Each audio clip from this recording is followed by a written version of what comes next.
Hey guys, welcome back to the channel. This is part 1 of our story. If you like this what if story and want to see part 2, let me know in the comments below. Before we start, don't forget to like, subscribe, and share this video with your friends. Also, check the description for more great content and my playlist. This story was posted by 𝗀𝗏__ on Wattpad. Now let's start. It was midnight and 6 figures were seen standing on the roof of a building and staring an abandoned-looking building. These people were called pro-heroes. In this world, 80% of the population had superpowers and they were widely known as quirks. In that society, the people with quirks were given importance. The stronger the quirk, the more important you are. People without quirks were considered as useless and waste of space in the society. Heroes used their quirks for better of the society. On the other hand, villains used their quirks to fulfill their own longing or for money. Such was this day when a reliable spy of the heroes informed them of a faculty where scientists illegally experimented upon quirkless children and tried to give them artificial quirks. The heroes had then came up with a plan and came to arrest the villains and rescue the kids. A giant bulky blonde man with a skin-tight bodysuit asked, "𝗬𝗏, is this the place?" "Yes. This is the place," which matches the description and address Junichi gave us. A concrete-like hero called 𝗬𝗏 said. "Is everyone ready?" A man with long black hair wearing a black suit and golden goggles along with a white capture gear asked. "Yes, Eraserhead, we are ready to proceed," spoke another blonde who had some type of speaker on his neck. "Present mic, please don't shout." A woman with long black hair in a white skin-tight bodysuit spoke. "Sorry, midnight." Present mic apologized. He then turned towards the bulky man and said, "All Might, you should start." "Okay, ectoplasm and Snipe, you both ready too?" All Might said as he signaled both of them to get ready. Snipe, another hero who wore a mask with an S on it and a cowboy hat, while ectoplasm wore a big trench coat which covered him fully from head to toe. Both mentioned heroes nodded and All Might took a position and leapt of the roof and entering into the building by breaking the glass and shouting, "I am here. Freeze villains, you are all under arrest."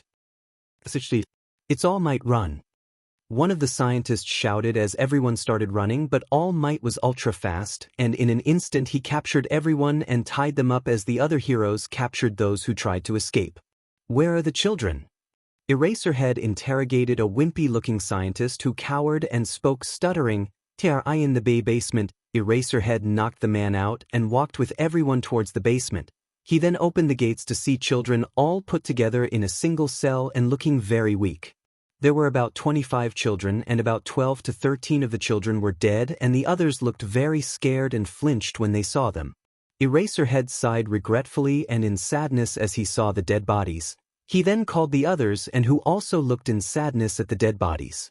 All Might clenched his fist so tightly that blood fell from his palm and he said, "If only we could have arrived some days earlier." "Yes, I know, we feel regret too. But this is the sad truth. We may be heroes, but we are also human. We can't save everyone." Eraserhead spoke with the others nodding. They then unlocked the gate of the cell, keeping the children who scurried back seeing them, but 𝗬𝗏 said, "Don't worry, we won't hurt you." Present Mike also crouched and said, "Hey little fellas, don't worry, we are pro-heroes. We are here to rescue you and take you all home." "Are really?" A girl with orange hair asked as Present Mike nodded and said, "Now come on, we have called the police to take the bad guys and then we will take you all." "Okay," she said as everyone got out and All Might skirted them out. Midnight saw a journal on which there was written subject I am. She opened the journal and began to read. "ND July 2 𝗏𝗏, today is the day.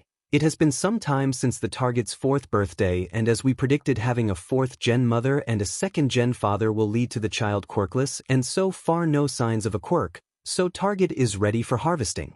𝗏 July 2 𝗏𝗏, target harvested. The mother of the child has been killed and the father is missing.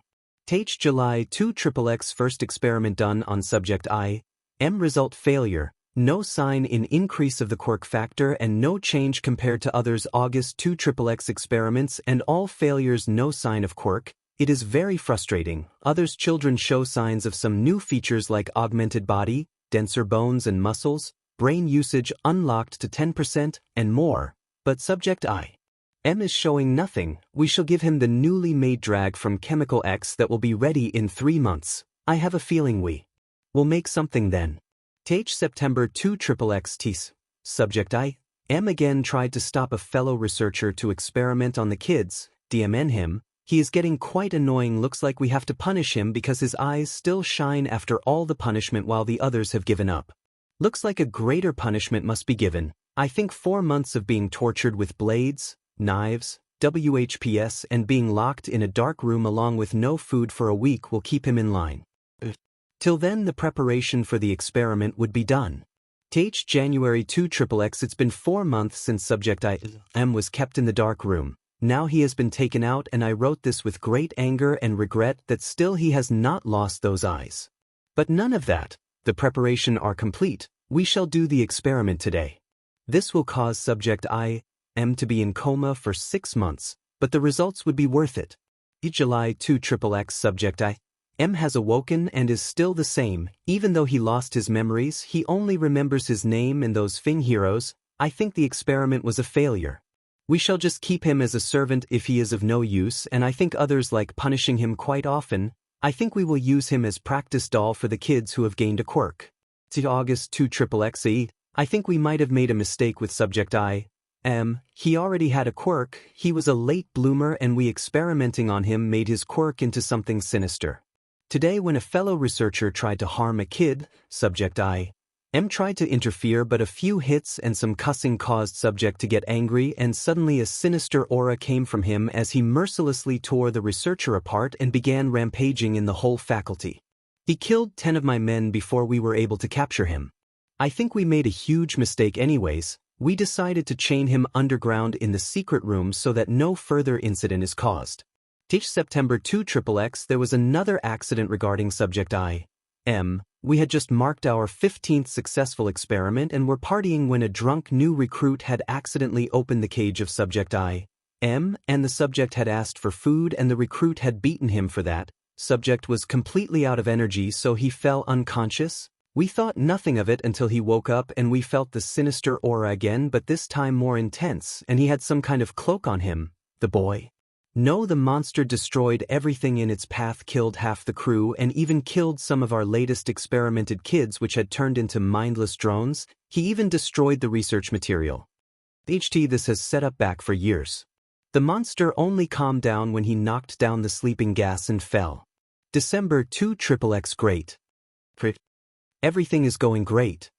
Except for Subject 𝐒𝐮𝐬𝐵 since he is chained more heavily in his cell now and is given the required food and water daily so he does not go berserk again and everyone is cautioned to not go against or do something to him. Anyways, we even found what his quirk is. His quirk is the 9-tailed demon fox from the legends, the ancient times. Monstrous. This is our greatest mistake. We found that he had a mutant quirk of a fox but was to appear when he was 5 I think, but our experimenting caused his quirk to turn into this. I fear for the day when he goes full berserk. May 2 𝐶𝐿𝐿 SHT What is happening? Somehow the 12 perfect children who were given an artificial quirk died. What happened? We can't find the cause of this. If all the money wasted. And Subject 𝐒𝐮𝐬𝐵 was caught escaping. The little SHT was planning it for months. He somehow managed to get out and run. If the guard had not seen him we would have been doomed. All right, then we will prepare the injection of deceleration for him and have a little punishment show ready. September 2 𝐶𝐿𝐿 Holy Fing Mother of SHT. I think the Fing heroes are Mother Fing on us, and I think they will be here in an hour or so. Fing SHT. All of our plans are Fing CRP because of them those BS dirty assholes arg. SHT they're here. Must. Midnight called Eraserhead and gave him the book who read it and his eyes widened and they both then went to the basement and opened the room whose doors had a huge red X on it. Both of them looked at each other and nodded as Eraserhead wrote the password to open the door. Both of them went in and saw a dark room with a little light bulb and full of dust. Ugh, it's like this was not opened for quite some time, Eraserhead thought as he used his hand to blow the dust away. They both then went pale at what they saw. A child no more than 5 or 6-year-old was tied to the wall inside a prison cell. His hands and legs were tied with the wall in metal plates and heavy weights were hanging on it. He was wearing a blue short which looked like it had not been washed for more than a year. His yellow shirt was filled with patches of BLD. BLD was also splattered on the floor and walls and painted the cell. The child had black hair with green highlights. His face was covered in blood, mud and dirt, so they were unable to identify him, but he had appealing emerald eyes and was watching them both fearfully. Eraserhead took a step forward and the boy flinched and shouted in a raspy voice, "Stay away. Don't hurt me." "Calm down, kid. We are heroes, here to rescue you." Eraserhead tried to calm the boy and unlocked him by pressing the button in a computer next to him. The boy fell and scurried backwards and curled himself in a ball with tears filling his eyes as he spoke. Please. Don't hurt. I haven't done anything. I won't ask for food. But please don't hurt me." It hurt Midnight to see a child in such state. She walked towards the boy who flinched and tried to hide. She crouched in front of him and hugged him gently as she said, "Sure, it's okay. No one will hurt you anymore. We are here to rescue you." Izuku at first tried to run but eventually gave in to the comfort and hugged Midnight back tightly as tears fell, and he said, "I never lost hope. I knew the heroes would come." Midnight smiled as she said softly, "Yes, they have come, and now you all are safe." She then picked him up and took him outside where the police was, and she saw 𝐻𝐿𝐿, a dog, bear-type animal, the principal of 𝐻𝐿𝐿, a school where the pro-heroes are trained, there along with Detective 𝗧𝗜𝗧𝗟𝗘. She then told them everything about the child and file she found on him. She gave it to 𝐻𝐿𝐿, who read it and said, "I see, so this child has a dangerous quirk. We shall then make sure he becomes a hero and is taken care of properly. We should have someone who can stop him with the minimum damage if he goes berserk." Detective nodded as he said, "I think the only people here who can stop him are 𝐒𝐿𝐿𝐼. He can bind him, but we don't know if that will be enough. All might, but the damage level could be great or the child could be damaged." Eraserhead to erase the child's quirk. He can stop him with the bare minimum of damage, but the problem is we don't know if his quirk would work or not. And lastly, Midnight. She can also knock him out as we have evidence that sleeping gas affects him. 𝐻𝐿𝐿 hummed as he said, "I think the list narrows to Midnight and Eraserhead. No offense, but 𝐒𝐿𝐿𝐼's quirk would not be able to hold a legendary beast if that is the boy's quirk. On the other hand, All Might is busy with being the symbol of peace, so a big no on that." "Eraser, Midnight, what do you say?" Present Mike, who was standing there, said, "Hey, why can't I take a child? We all know the reason to that now, don't we, Hizashi?" Eraserhead said to Present Mike, taking his real name, as everyone laughed. "Hey," Present Mike said, but was ignored as 𝐻𝐿𝐿 said, "Well, sorry, but I'll decline. I can't take of a child being an underground hero, as well as that I don't have the resources to feed someone other than myself, and my living condition are not good for a child. Besides that, the biggest reason is I hate kids," Eraserhead said as everyone's sweat dropped. "I'll take him," Midnight said, excited at the thought of raising a child. She wanted to have children someday, but no one wanted to date her, seeing as she was an 18+ heroine. Everyone thought she got laid with every guy out there, but she was in reality a virgin and did not even have her first kiss taken, and those who wanted to date her only wanted her for her body or wanted a good section. She thought it would be good for her to have someone else living with her and that she might have a little brother now.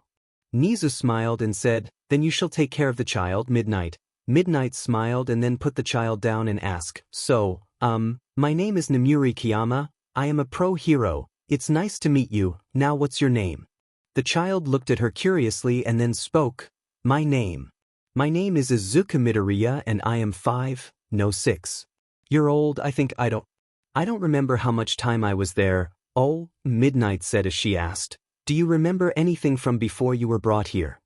Izuku stayed quiet until he said, "No, I don't.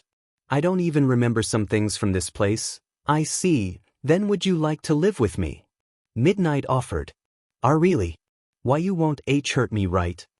Izuku asked. "No, I won't," she said, smiling as Izuku said, Thank you," and leapt at her as she smiling hugged back and thought, "This is nice, I could get used to this." "Well, I think that's a yes," 𝐻𝐿𝐿 said as he then turned serious and said, "Midnight, take Izuku home, we will handle things here." "Okay," Midnight said as she picked Izuku and walked away, leaving the crime scene.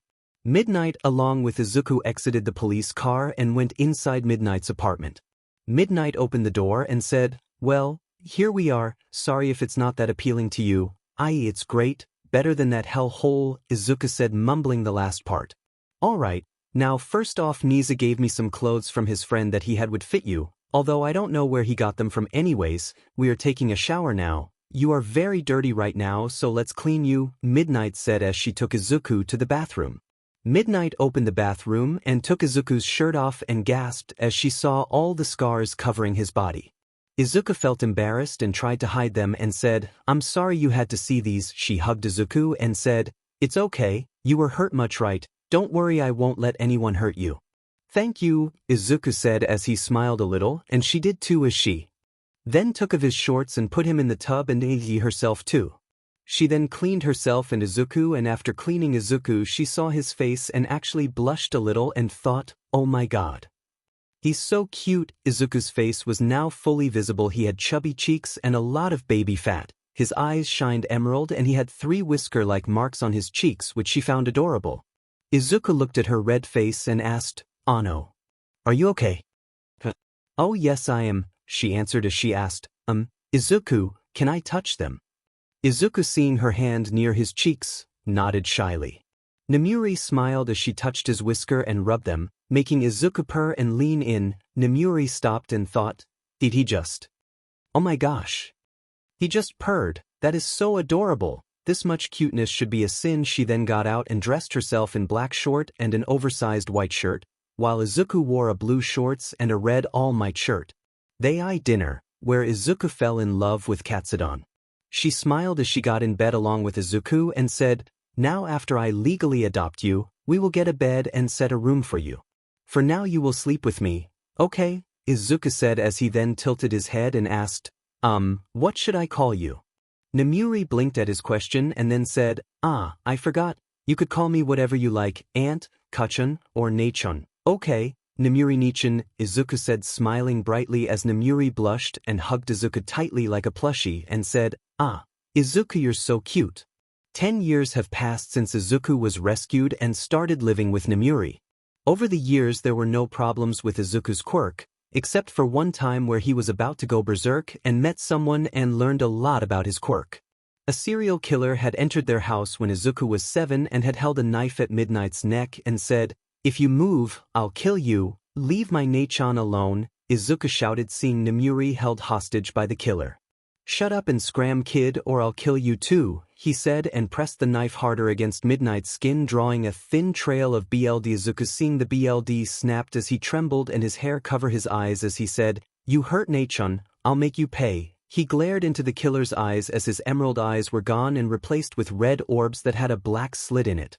His whisker turned deep and his nails grew as he stood on all fours, a sinister aura covering him. The killer, scared, dropped the knife and tried to run but found his face slammed into a wall as a loud crack was heard, signifying the broken nose of the killer. Izuku growled as he clawed on the chest of the killer and left marks as BLD fell from the killer's chest. He then grappled the killer's arm and twisted it back with a crunch, ignoring the killer's screams. Midnight, seeing her brother like this, froze but then acted quickly and used her quirk and knocked out both the killer and Izuku and called Eraserhead and Present Mike along with Nizu. Izuku, when knocked out, was called into his own mind where he met his quirk, or rather the fox, 𝐻𝐵. He noticed that he was inside a sewer and walked along the pipes which had red lines. He reached a huge cell and called out, "Hello. Anyone here?"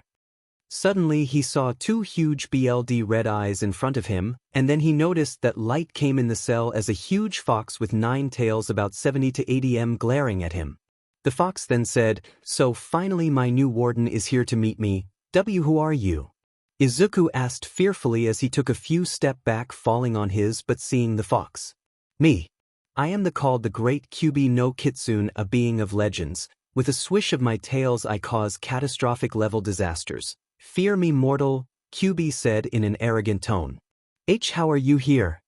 Izuku asked. "I am apparently your quirk. I remember dying with my last host, the only man I would respect, but suddenly after centuries I am reborn here in the same pathetic cell as last time, but this time not as a demon being sealed but being a quirk," 𝐻𝐵 said.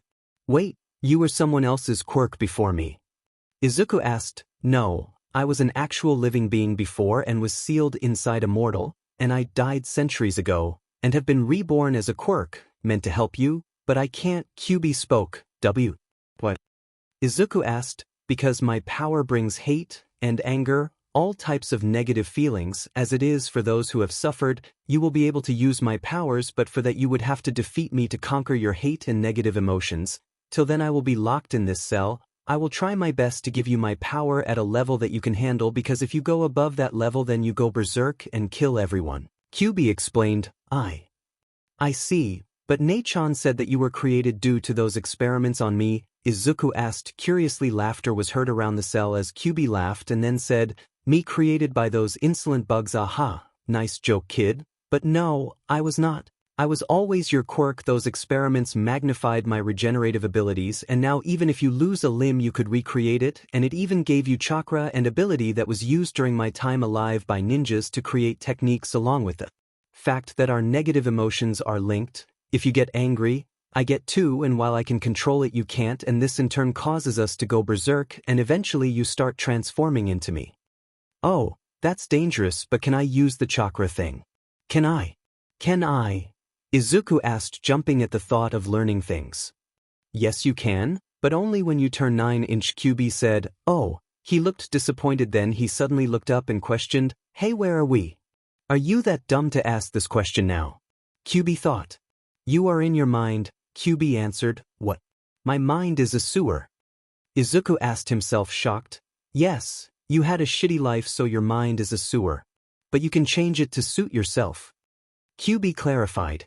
Okay, 𝐒𝐮𝐭𝐡𝐨𝐫 said, and then focused as the sewer vanished and the place became a grassland with lots of animals roaming. The cell containing 𝐻𝐵 vanished and was replaced with a cave, and the bars disappeared.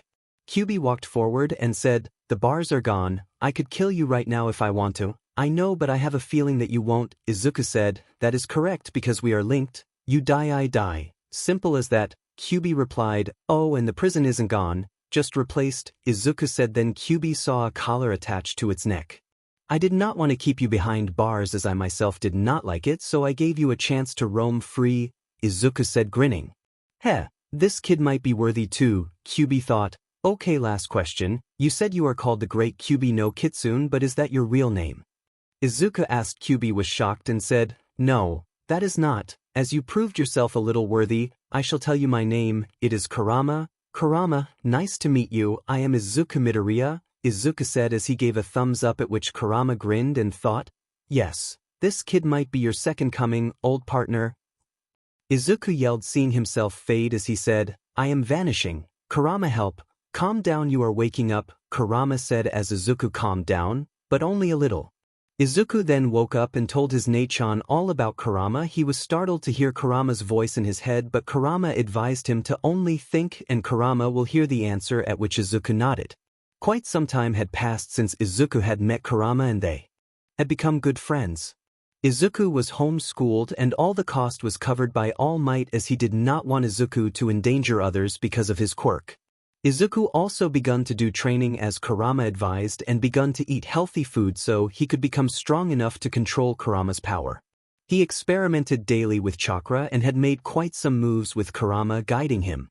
Now, 𝐒𝐮𝐿 had grown rather nicely. At 14 years he was 5 feet 7 inches and he had let his hair grow some. He started wearing a black mask which covered the lower part of his face to hide his whiskers. His baby fat was gone and he had a rather athletic build with a 4-pack. He was currently wearing a black sleeveless hoodie over white turtleneck shirt and red shorts along with black sneakers, and was lying on the ground in a park watching the clouds. Until he saw a familiar figure and said, yawning, hello Nathan. 𝐼𝐮, she said, a tick mark on her forehead as she continued, I sent you to buy snacks 3 hours ago and now I find you lazing around in the park watching clouds. Can you explain yourself, mister? It's been only 3 hours, Demon. I thought it would be night time by now, he answered as Nomiuri twitched and she punched him in the head and shouted, go bring the groceries, you idiot. Arg, you didn't have to hit me, you troublesome woman, 𝐒𝐮𝐿𝐵 said, rubbing his head. Nomiuri was seriously losing her patience and said, are you going, or, all right I am going, him nagging sisters and their annoying threats, 𝐒𝐮𝐿𝐵 muttered as he lazily walked towards the store. On the way he heard an explosion and heard Kurama, hey kid, there is trouble in that direction. Let's go. Okay, 𝐒𝐮𝐿𝐵 said as he ran towards the street where he saw smoke coming from. Reaching the streets he saw a huge crowd gathered and heroes preventing them from going a little in and getting harmed. Beyond the crowd there was fire spread here and there, and a green slime-looking villain had captured a blonde boy about the same age as 𝐒𝐮𝐬𝐽. Apparently he was trying to use his quirk, which was explosion, in an attempt to escape, but it was proving to be futile. 𝗂𝐮𝐭𝐡𝐨𝐫 would hero called 𝐀𝐮𝐭𝐡𝐨𝐫 would say, "SHT, my quirk is not suitable for this job." Another hero who was bulky and wearing some type of yellow and black gauntlets said, "We need to wait for someone with a better quirk to fight him." A random civilian said, "Hey, wasn't All Might after this villain?" "Now that you say it, I think I also heard that." Another spoke, "The old man must have gone over his limit, kid, and the hostage kid looks like he'll suffocate any minute now," Kurama said as 𝗂𝐮𝐭𝐡𝐨𝐫 clenched his fist. He then sighed and put his hood on and ran inside the scene, ignoring the shouts from others to stop. "You dare try to come here, kid, die?" The slime said as 𝗂𝐮𝐭𝐡𝐨𝐫 said, "Now slimy but BSTers are going to give me threats." 𝗂𝐮𝐭𝐡𝐨𝐫 dodged the incoming explosion along with the slimy hand and held out his hand as a blue ball formed in it as he said, "You kill me. In your dreams, 𝗧𝗜𝗍𝐿." He slammed the ball in the eye of the villain, who screamed and left the hostage there as he flew straight into a wall and fell unconscious. 𝗂𝐮𝐭𝐡𝐨𝐫, seeing that his job was done, fled the scene as to not be seen. After running for a while, he came to stop in front of the mart and bought the groceries and reached his home. Entering into the apartment, he shouted, "I'm home." He went in to see 𝗛𝗎𝐼 sitting on the sofa, her arms crossed under her bust as she said, "So where were you?" There was some kind of accident, so the route to the mart was blocked and I had to the long way," 𝗂𝐮𝐭𝐡𝐨𝐫 said. "Really? And did you do anything that you should not have?" She asked calmly, which terrified him as he said nervously, "No. Nothing." "I see, then pray tell me what this is." She questioned, turning the TV on to show a footage of 𝗂𝐮𝐭𝐡𝐨𝐫 wearing his hood and defeating the villain with his 𝗧𝗜𝗍𝐿. I can explain," 𝗂𝐮𝐭𝐡𝐨𝐫 said as he gulped, and she said smiling sweetly, "Please do, and it better be good or else." She let the threat hanging as 𝗂𝐮𝐭𝐡𝐨𝐫 gulped harder and replied, Well, the villain had the kid hostage and no hero was helping him. Kurama told me he was short on oxygen and would die if no one acted quickly, so I had to rush in." 𝗛𝗎𝐼 sighed as she got up from her seat and hugged 𝗂𝐮𝐭𝐡𝐨𝐫 tightly into her bountiful mounds as 𝗂𝐮𝐭𝐡𝐨𝐫 turned blue from no oxygen and she started, "Please don't worry me. Aizu-chan, you know I care for you and you doing reckless things scare me." "Sorry, Nei-chan, I promise I'll control myself," he apologized, hugging her back. They then broke the hug as she said, "Anyways, now it's time for your studies." "Aw man, can't I do it tomorrow?" He whined as she made a stern face and said, "No, now go to your room and study, young man, and if I find you goofing around, I'll take your sketchbook away." 𝗂𝐮𝐭𝐡𝐨𝐫 paled and gasped as he said, "You wouldn't, 1K, I would." "Now go and study and remember I am watching you," she said as 𝗂𝐮𝐭𝐡𝐨𝐫 walked to his room with a depressed aura surrounding him, and she giggled seeing him like this. After 2 hours, 𝗂𝐮𝐭𝐡𝐨𝐫 had finished his studies. He sighed and popped his fingers as he said, Finally done," and then threw the books to the side. He got up and plopped himself on the bed until he felt his door open and saw 𝗛𝗎𝐼 enter as she asked, "𝗂𝐮𝐭𝐡𝐨𝐫, I wanted to ask you something." He responded, prompting her to go further. "Where do you want to go for high school?" She asked. "High school? Can't I study that at home too?" He asked. "No, I am afraid you can't. You have to study in a high school now, and I wanted to ask you what you wanted to become," she answered. I just want to live an average life, have a simple house, a fair wife and 2 kids, that's all. I like to think I am not born for greatness. Seeing all the scars on my body makes me want to think that I have had enough suffering and should just live an average life," 𝗂𝐮𝐭𝐡𝐨𝐫 explained with a lazy expression. 𝗛𝗎𝐼 sighed and sat down on the bed as she said, "Aizu-chan, everyone has a purpose in life. You should find out yours before it's too late. Think about what you want to do and decide." 𝗛𝗎𝐼 got up and left. Before walking out she thought, "My dear Otudo, you have a great quirk and a golden heart. You could very well be the future #1 hero if you try. I know deep down you want to be a hero, you just have to realize that and go forth." 𝗂𝐮𝐭𝐡𝐨𝐫, lying on his bed, took a Rubik's Cube and starting solving it as he thought, what did she mean? What is my purpose? What do I want to do? After some minutes of thinking, he grabbed his head in frustration as he shouted, "Arg! Why can't I think of something?" "Shut up, Kit. Your shouting is disturbing my nap." Kurama shouted, "You shut up, you demon furball," 𝗂𝐮𝐭𝐡𝐨𝐫 shouted back. What did you say, 𝐬𝐻 for brains? Kurama shouted. Why, you overgrown plushie? Shut up and let me think, damn it, 𝐬𝐮𝐭𝐡𝐨𝐫 yelled, overgrown plushie. I'll have you know I am the great 𝐬𝐵 no 𝐾𝐮𝐭𝐡𝐨𝐫, the mighty fox feared dash, Kurama started but was cut off as 𝐬𝐮𝐭𝐡𝐨𝐫 said, Yeah, I know. Anyways, jokes aside, I think your problem is not much, Kurama said. Huh. What? 𝐬𝐮𝐭𝐡𝐨𝐫 questioned.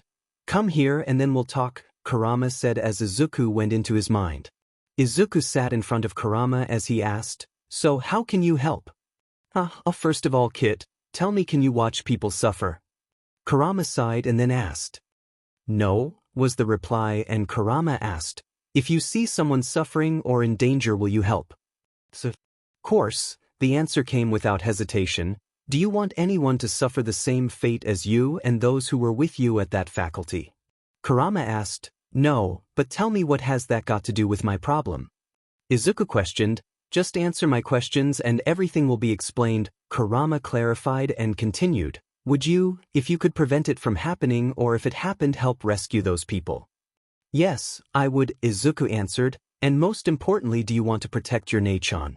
Kurama questioned. Yes, I want to, and even repay her for everything she has done for me, 𝐬𝐮𝐭𝐡𝐨𝐫 replied. Then, there you have it, Kit. You have a good heart. You want to save people and help them, and protect your 𝐀𝐮, and that can only be done if you become a hero, Kurama explained. I see, ever since I was little wanted to be a hero, and that is what I'll be, a hero, someone who saves people and gives them hope. 𝐬𝐮𝐭𝐡𝐨𝐫 spoke with determination, and then turning to Kurama he said, Hey Kurama. Kurama responded, opening one eye to look at 𝐬𝐮𝐭𝐡𝐨𝐫. He was napping after all, and 𝐬𝐮𝐭𝐡𝐨𝐫 smiled at him and said, Thank you. You're welcome. Now scram and let me sleep, he said, and with that 𝐬𝐮𝐭𝐡𝐨𝐫 was out of his mind. He then stood up and walked out of his room and saw Nemuri reading a book while sitting on the couch, and he said, 𝐀𝐮. Yes, Aizu-chan, she asked. I want to be a hero. And I will go to you, 𝐬𝐮𝐭𝐡𝐨𝐫 said, looking at her with determination. Nemuri went wide-eyed but then calmed down and gave him a soft smile as she said, I knew you would figure it out, Otoro. Did you expect any less? He retorted as they both shared a laugh. The next day, 𝐬𝐮𝐭𝐡𝐨𝐫 went out and saw a beach full of trash and said, Perfect, I'll clean the whole place. This'll be a good spot for training, wouldn't it, Kurama? Yeah, this will be more than enough to get you to you, Kurama replied.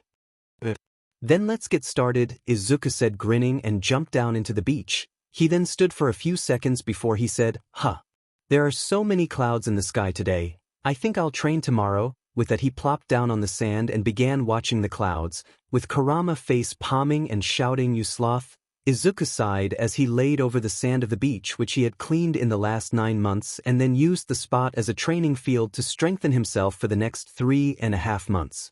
He was now thinking of all the training he did and the new moves he learned, along with the fact that he now could handle a little bit of Kurama's power, only a tiny bit, but still it was Kurama's power, a legendary beast. He was napped out of his thoughts when he saw that the sun was beginning to set and got up and yawned as he said, Man, the sun set already? Well, I'll go home and eat. I am a little hungry. Hey, kid, what about the sketch that you were drawing? It wasn't complete. Kurama spoke as 𝐬𝐮𝐴𝐽𝐻𝑒𝑠 eye widened and he replied, I forgot. Thanks for the reminder, Kurama. Teach, what will you do without me? Kurama said, shaking his giant head. Yeah, all hail the mighty 𝐬𝐵-sama, 𝐬𝐮𝐭𝐡𝐨𝐫 replied mockingly. Are you making fun of me? Kurama asked in a threatening tone. No, of course not, my 𝐬𝐵-sama, 𝐬𝐮𝐭𝐡𝐴𝐽𝑗 said sarcastically. You asked for it, you brat, Kurama said as he thrashed around in the mindscape, which resulted in a terrible headache for 𝐬𝐮𝐭𝐡𝐴𝐽. Gah. All right, I am sorry, 𝐬𝐮𝐽𝐡𝐴𝐽 yelled as he held his head. Just be sure to not make this mistake again, Kurama said as he laid back down and began snoring. Demon that furball, 𝐬𝐮𝐽𝐡𝐴𝐽 thought as he walked home lazily. After reaching home and eating a WhatIf dinner, 𝐬𝐮𝐽𝐡𝐴𝐽 sat on his desk and began to complete his sketch of 𝐀𝐮𝐭𝐡𝐴𝐽𝐻𝑒 capturing a rather bulky villain with his special move. 𝐬𝐻𝑒 had a habit to draw things he considered cool, appealing, or which interested him. And by chance he saw 𝐀𝐮𝐭𝐡𝐴𝐽𝑗 fighting a villain. He liked it, so he drew it. After finishing the sketch, 𝐬𝐻𝑒 looked at the calendar and thought, It's only 2 days till 𝐬𝐻𝑒's entrance exam, 𝗀𝗚𝐴 later. 𝐬𝐻𝑒 stood in front of 𝗀𝗚𝐴 and mumbled, This building is huge. Of course, what would you expect from the #1 school? Kurama answered, man, I just wish my class would not be on the upper floors. Walking there will be troublesome, 𝐒𝐮𝐬𝐽 replied as he stared at the building.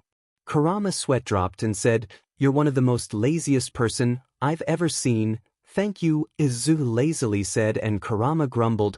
That wasn't a compliment. 𝐒𝐮𝐽 was about to reply when he was shoved away by a ash-blonde boy, who yelled, get out of the thing way extra.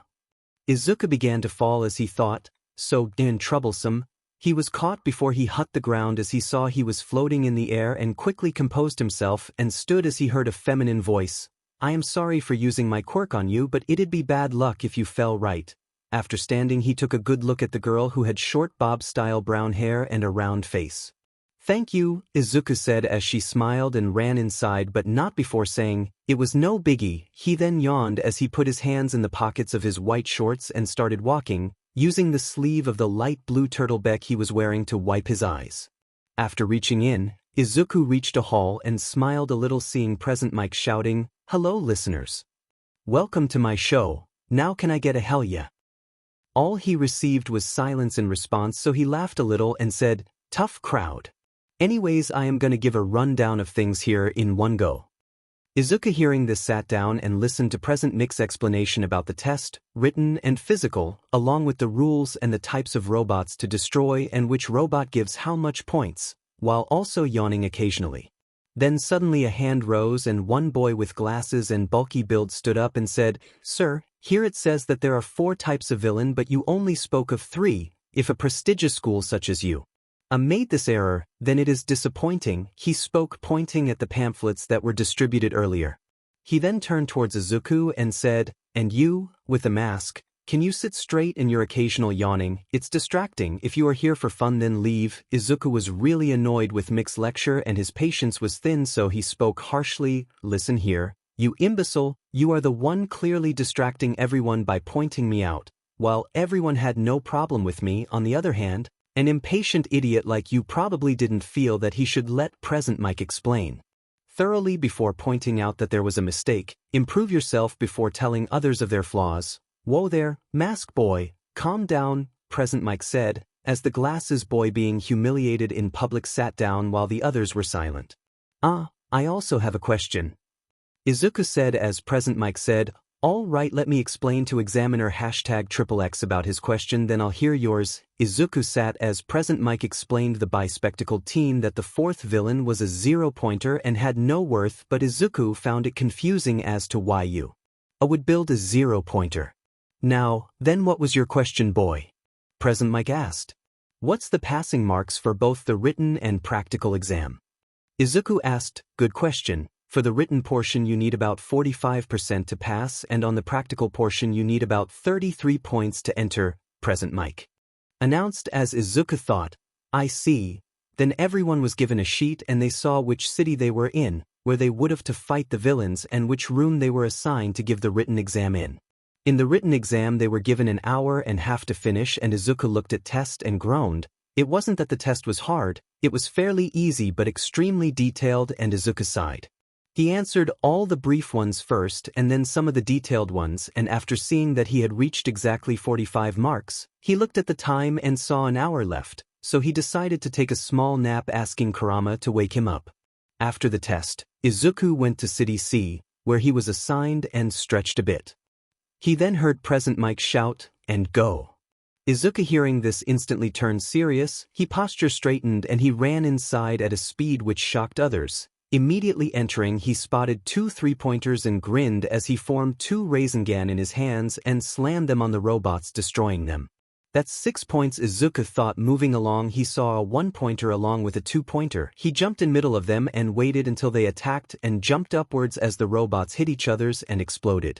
He then moved further and noticed 4 3-pointers in a straight line, and said, looks like today's my lucky day. He formed a 𝐻𝐿𝐴, but this looked about 4 times in size and was more darker. Let's try the 𝐿𝐴 𝐻𝐿𝐴, 𝐒𝐮𝐽 said as he rushed with the shiny sphere still in his hand as he slammed it into a single 3-pointer while the others were dragged and crushed with it and were sent spiraling into a building, becoming destroyed. He then noticed some 2-pointers behind him, and back flipping he made a few hand signs and outstretched his arms as they were covered with electricity and slammed them on the ground, shouting, "Lightning field." The attack caused the robots to be electrocuted and fall down as they stopped working. 29 points. 5 more points and I am done, he thought, and ran forward. He then saw 5 1-pointers and grinned as he made a few hand signs and inhaled deeply, exhaling as he said, "Finally, now take this wind tornado." He blew wind out of his mouth, which created a mini tornado and sent the robots flying upwards until it stopped and gravity affected them again, causing them to splash on the ground and become trash. 33 points complete. Now for some cloud gazing, 𝐒𝐮𝐬𝐽 said, smiling behind his mask as he jumped up and somehow climbed a building and laid on its roof, watching the sky. The teachers who were watching the children were shocked when they saw 𝐒𝐮𝐽 climb a building and lie down. "Haha, this is hilarious. This kid must have ball of steel to do this." 𝐒𝐮𝐦𝐬𝐽𝐽, a pro hero, who was also invited to watch, laughed seeing 𝐒𝐮𝐽. 𝐒𝐮𝐽𝐻, send him in my class, Eraserhead said. "Are you sure, Aizawa? You know my brother can be quite a handful." Midnight spoke, sighing tiredly seeing her brother doing this.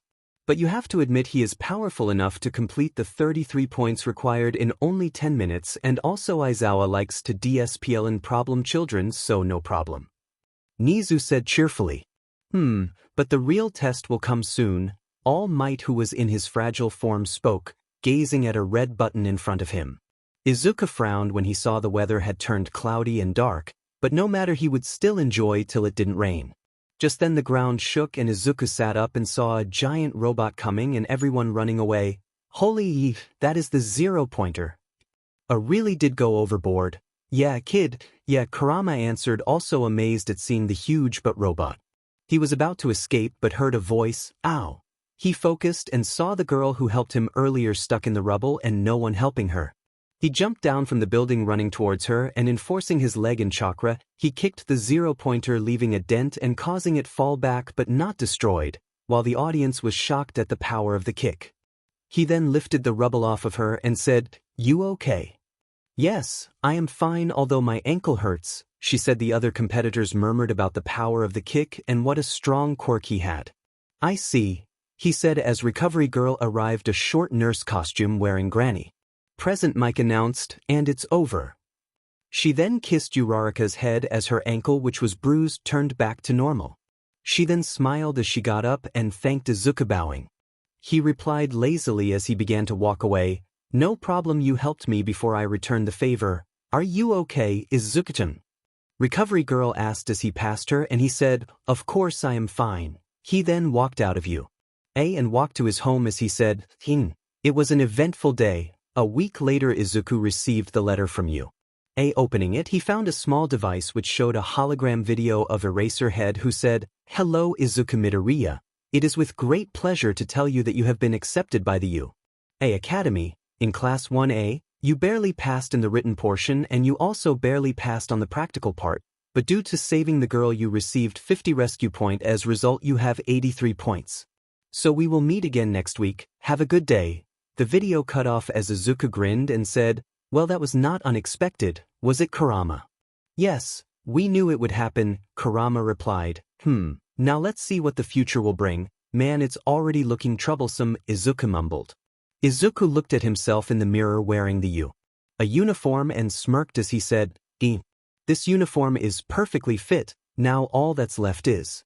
He trailed off as he opened his drawer and took out his mask and wore it. "And done," he said as he grinned behind the mask, and walked out of his room as he said, "I am off, Nain." "Okay, be safe," she called out as he closed the door and walked off. 1A. Where the hell is this class? All that walking made me tired, man. I just want to go home and sleep, 𝐒𝐮𝐽 muttered as he lazily walked in. 𝐒𝐮𝐽 found the class and said, "Who the hell was this door built for?" As he saw that the gate was not big but huge, about 3x his size, and he was 5 foot, he entered the class and saw that no one was there, and he groaned as he thought, "Man, I came early." He was about to sleep when the door opened again, and in came a girl who looked about 5 feet 8 inches and had black hair in a ponytail with a band in front of her face. She had a very curvy body which put many women at shame. She looked around the class and when her gaze landed on him she got a little surprised and said, "Oh, sorry I didn't see you." "Nah, it's no problem," Izuku said waving his hand lazily. He then said, "By the way, my name is Izuku Midoriya. My name is Momo Yaoyorozu. It's a pleasure to meet you, Midoriya-kun." She said, "Likewise, Yaoyorozu-san," Izuku said smiling with his eyes closed. Momo smiled too as she then sat in the desk behind Izuku. Slowly more and more people arrived and then the ash blonde who had pushed Izuku during the entrance exam arrived and sat down and even the bispectacled teen from before came. He looked at Izuku and said, "Hello, I'm Tenya Ida from 𝐀𝐮𝐬 Junior High School. I apologize for my conduct during the entrance exams. You are clearly the better student. You learned the actual nature of the test, didn't you?" "What? There was a hidden nature?" Izuku asked, clearly confused. This shocked Ida and he said, "You don't know." He was about to reply when the door opened. The bob cut girl arrived and looking at Izuku she said, "Oh, you're here, kicking boy." Everyone was now interested in this as the girl unaware of it continued, "You were so incredible. You jumped in the air with a wash and then, bam, with a single kick you left a dent on the 0-pointer and made it fall backwards. It was awesome." Now everyone was shocked and a kid with blonde hair said, "He defeated the 0-pointer with a single kick. He must be a monster. That's so manly." A boy with red hair said, "That extra. I must see if he is a threat or not. It will be fun crushing him," the ash blonde thought. "If you're here to make friends then go home." A voice was heard. Everyone looked to see a man in a yellow sleeping bag. "Who the hell is this?" were the thoughts of everyone but Izuku. It took you all 10 seconds to quiet down. "I'm your homeroom teacher Shota Aizawa. Pleasure to meet you," he said, and without waiting for a reply he took out AP uniform and said, "Wear this and come out to the P.E. grounds." After everyone arrived on the grounds in their PE uniforms, Aizawa said, "We will be having a Quirk apprehension test. But what about the opening ceremony and counseling meeting?" The Bob-style girl asked. "Ochako Uraraka, right?" Seeing her nod he said, "We don't have time for such things. This is a hero school, not a normal one." Now then dash, he was cut off as Izuku said, "Mr. Aizawa." Everyone turned towards him as Izuku turned serious and everyone thought, "What is he doing?" Finally he spoke, "Can I have one too?" Pointing at the sleeping bag, everyone fell and shouted, "What the hell, man?" Aizawa grinned and said, "I like you already, kid. Anyways, I carry a spare one with me here," he said as he tossed a purple sleeping bag to Izuku, who smiled behind his mask and laying the bag he slept. "He actually slept," Momo said bewildered. "Man, he's insane," another said. "Izuku Midoriya, the only student in the entire U. A history to sleep in both the portion of entrance exam," Aizawa said grinning. And everyone was shocked and thought, he must have ball of steel to sleep in the exam. Anyways, Katsuki Bakugo, you had the highest villain points in the exam. So what was your highest pitch in softball during middle school? Aizawa asked. 67 meters, the ash blonde, Bakugo replied. Try doing it with your quirk, he said as Bakugo stepped in the circle and shouted, "Die!" as the ball launched upwards with an explosion. Before anything one must always know their best, Aizawa said as he showed the device which showed 702 meters written inside. Wow, it looks cool, a red-haired boy said. It will be fun, a pink girl said. Fun. Alright then, the one who places last will be expelled, Aizawa said, drawing protest from the others. Izuku then said lazily, "Can I perform all these tests last?" "Sure, suit yourself, but if you want to do that you have to give it your all. I noticed even in the exams you were slacking off," Aizawa warned. "Sure," Izuku said, sighing. "Looks like you got found out. This man is intelligent." Kurama's voice came. "Yeah, I know," Izuku replied. He saw everyone using their unique ways to complete the exercises, which included ball throwing, grip test, side-to-side jump, upwards jump, a 50-meter dash. He looked at everyone as they finished and lazily got out of the bag as he said, "Guess it's my turn." He then got ready and stretched a bit, and as he heard, "Start," he enhanced his legs with chakra and ran. As he finished, the machine said, 3. 14 seconds. What just happened? Everyone thought. He then went to the side-to-side jumps and did it normally. Afterwards he broke the grip test machine. He jumped in the air about 8 m. Then came the ball throwing part, at which he threw the ball with about 50% of his strength. It soared through the air and landed on the ground, smoke coming from it as the device beeped and showed 960M. Everyone's jaw dropped and they thought, except for some people, did that lazy but just destroyed the test. Momo then said, looking at Izuku smiling, "It seems you are quite strong, Midoriya-kun." "Nah, it was not that much," Izuku said lazily but also smiling. "See, I told you he was strong," Uraraka said as she moved her fist up and down. Aizawa then showed the results, which showed Izuku at top and beneath him was Momo, and third place was Todoroki, who had an ice quirk he thought, and fourth belonged to 𝐒𝐿𝐴, while the last was some Mineta kid, he had ball for hair. The creature looked pathetic to him. "Nu, I am going to be expelled," he cried. "Oh, the whole expulsion thing was a lie. It was a logical ruse to bring out the best in you," Aizawa said as Mineta now cried tears of joy while the others looked dumbfounded. "What?" they shouted, except the top. "Come on guys, of course it was just a ruse. I am sorry, I should have said something," Momo said. Aizawa walked away as the others were dismissed. While walking back, Izuku walked fast and reached Momo. As he walked with her, the latter, surprised, asked, "Midoriya-kun." "Ah, Yaoyorozu-san, I did not say anything back there because of not wanting to humiliate you or anything, but you were wrong about Mr. Aizawa's expulsion threat being a ruse." Izuku whispered to her as she was surprised and said, "How?" "Well, I have heard that Mr. Aizawa has expelled students whom he didn't see potential in. He did, after all, expel an entire class of first years last year," Izuku said to her in a voice only she was able to hear. "Thank you for not pointing it out, Midoriya-kun. Perhaps we can be friends," she said with a small smile. "Sure, and you're welcome," he answered as they both now walked in a comfortable silence. After reaching class, the pink girl found no one, so she said, "Hey guys, why not get to know each other?" "That's a great idea, Karo," a frog girl said as everyone agreed.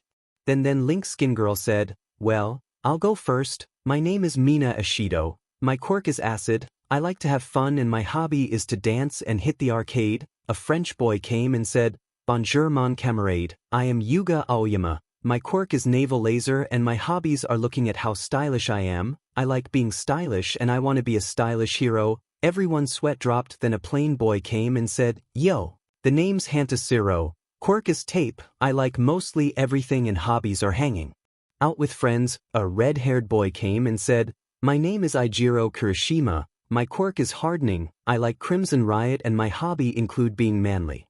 A floating set of clothes came and said, "My name is Toru Hagakure. My quirk is invisible. I like gossiping with friends and hobby include reading stories." "Hi, I am Koda. I like animals and my quirk is on knee voice," a shy boy wrote on the board.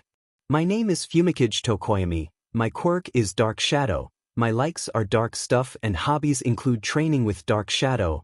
A crow man said, "I." Another black crow emerged from him said, apparently he was dark shadow. "I am Todoroki Shoto. Quirk is half hot and half cold. I like nothing and my hobbies are nothing," a boy with half red and half white hair said. It thought it was only ice," Izuku thought. "I am Bakugo Katsuki. You extras, my quirk is F in explosion. I like kicking butt and hobbies are kicking butt. Don't get in my ways, extras," Bakugo shouted. "Hello, I am Tsuyu Azui, Karo. My quirk is frog, and I like my friends and family and except for hobbies I help my mum and dad," the frog girl said. "My name is Jaira Kyoka. My quirk is earphone jack.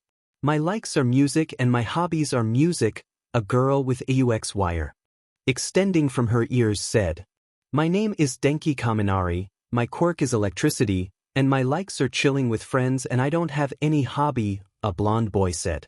"I am Rikito Sato. My quirk is sugar rush. I like sweet things and my hobbies are baking," a bulky boy said. "I am Mineta Minoru. My quirk is pop off. I like girls and my hobbies are watching hot girls," he said with drool coming from his mouth. Everyone was disgusted. "Hi, I am Ochako Uraraka. My quirk is anti-gravity. I like sweet things and except for hobbies I also help my parents," Uraraka said. "I am Tenya Ida. My likes include spending time with my Aniki and following rules, and my hobbies are studying," Ida said robotically. "Hello, I am Ojiro Mashireo, and my quirk is tail. My likes are having fun and my hobbies include martial arts," a blonde with a tail said. "I am Shoji. My quirk multi-limbs. My likes are mainly everything and hobbies almost nothing. 𝐀𝐮𝐭𝐡𝐨𝐫 said, hello everyone. My name is 𝐀𝐮𝐦𝐬𝐬𝐚𝐫𝐲 and my quirk is creation. I like to train my quirk and my hobbies include reading books, she said. My name is 𝗧𝗜𝗧𝗟𝗘, my quirk. My quirk is nine-tailed fox 𝗬𝐁𝐵, a mythical beast. My like include cloud watching and sleeping. My hobbies are sketching, painting and drawing, 𝗧𝗜𝗧𝗟𝗘 said. Your quirk isn't strength enhancing but a mythical beast, 𝐀𝐮𝐭𝐡𝐨𝐫 asked. I never said that my quirk is a strength enhancer, it's a weird mutant. Emitter. Type quirk. 𝗧𝗜𝗧𝗟𝗘 said the last part lamely as he walked to his seat. The rest of the day was uneventful and while going home 𝗧𝗜𝗧𝗟𝗘 was caught by Momo, Ida and 𝗬𝗧𝗓. Momo said, Midoritan, a question, He prompted her to continue. If that is your quirk then why don't you show signs of having a fox quirk? Momo asked. Now that's a secret, 𝗧𝗜𝗧𝗟𝗘 said winking at Momo as a bus passed by and he vanished shocking everyone. The next day when 𝗧𝗜𝗧𝗟𝗘 had arrived he was immediately bombarded with questions from Momo on how he vanished, at which he again gave her a wink and said, that's a secret. Then the days had passed normally. Now it was a whole week and 𝗧𝗜𝗧𝗟𝗘 was sleeping in class while everyone was thinking, how normal, because present Mike was teaching the class English language. Momo seeing 𝗧𝗜𝗧𝗟𝗘 sleep shook her head. She had tried to wake him up for the whole week but he won't even budge, and continued to sleep in class. She thought, shaking her head, honestly, he's so lazy, it's like laziness is his quirk. It's been a week and all I've seen him do is sleep. Then suddenly a voice came. I am coming through the door like a normal person. Everyone including Momo was awed seeing All Might and who came in class wearing his Silver Age costume. Everyone cheered and Ojiro said, whoa, it's his Silver Age costume. It's really All Might. He's really teaching us, 𝐀𝐮𝐭𝐡𝐴𝐫 said, and I'll be teaching you all foundational hero studies, and today we will do combat training. All Might announced, which caused a massive cheer from the class. But Momo only sweat dropped as she saw 𝗧𝗜𝗧𝗟𝗘 still sleeping like nothing happened. Now wear your costumes and come to the battleground, All Might announced as everyone took their suits. Everyone began to go but Momo stopped and shook 𝗧𝗜𝗧𝗟𝗘 to wake him up as she said, come on Midoriya-kun, wake up, we have battle training. 𝗧𝗜𝗧𝗟𝗘 woke up and yawned as he rubbed his eyes and then said, all right, let's go. So damn and troublesome, but thanks Yaoyorozu-san for waking me up. Don't mention it, that's what friends are for, she said as she began walking. They both walked towards each respective changing room and 𝗧𝗜𝗧𝗟𝗘 changed into his outfit and went out. 𝗧𝗜𝗧𝗟𝗘 saw everyone ready and in their gears as he heard All Might, now let's see what you're made of, heroes. Wow, Midoriya-san, your costume looks like a ninja, but it's cool, 𝗬𝗧𝗓 said as she walked towards him. 𝗧𝗜𝗧𝗟𝗘 was wearing a green flak jacket and underneath it full-sleeved dark blue shirt and dark blue breeds along with dark blue sandal, and his mask. He also wore black fingerless gloves and with metal plate at the back. Yes, I like ninjas so I specifically asked for this type of costume, but anyways yours is good too, he said smiling behind the mask. Thank you, she said blushing a little. Midoriya-kun, that's a nice costume, Momo said walking towards them, and 𝗧𝗜𝗧𝗟𝗘 saw her costume. Needless to say he was reminded of his sister and said, Yaoyorozu-san, your costume is revealing quite a lot, isn't it? Kid, look at that vixen, she could be your future mate, Kurama said whistling. Shut up Kurama, I'm trying to focus here, 𝗧𝗜𝗧𝗟𝗘 said, which caused Kurama to laugh loudly. She had a faint blush but kept her face straight and replied, I am aware of that. It is due to my quirk that I have to wear revealing clothes. Regardless of that, you look appealing, 𝗧𝗜𝗧𝗟𝗘 said I smiling. The blush on Momo's face increased and she said, thank you, Midoriya-kun. Heroics is the greatest, Mineta said, grinning perversely. Hey, why are you wearing a diaper? 𝗧𝗜𝗧𝗟𝗘 asked Mineta, at which the girls giggled and Mineta shook in anger and giving 𝗧𝗜𝗧𝗟𝗘 a mean glare he stomped away. What? Was it something I said? I just asked a question, why is he angry?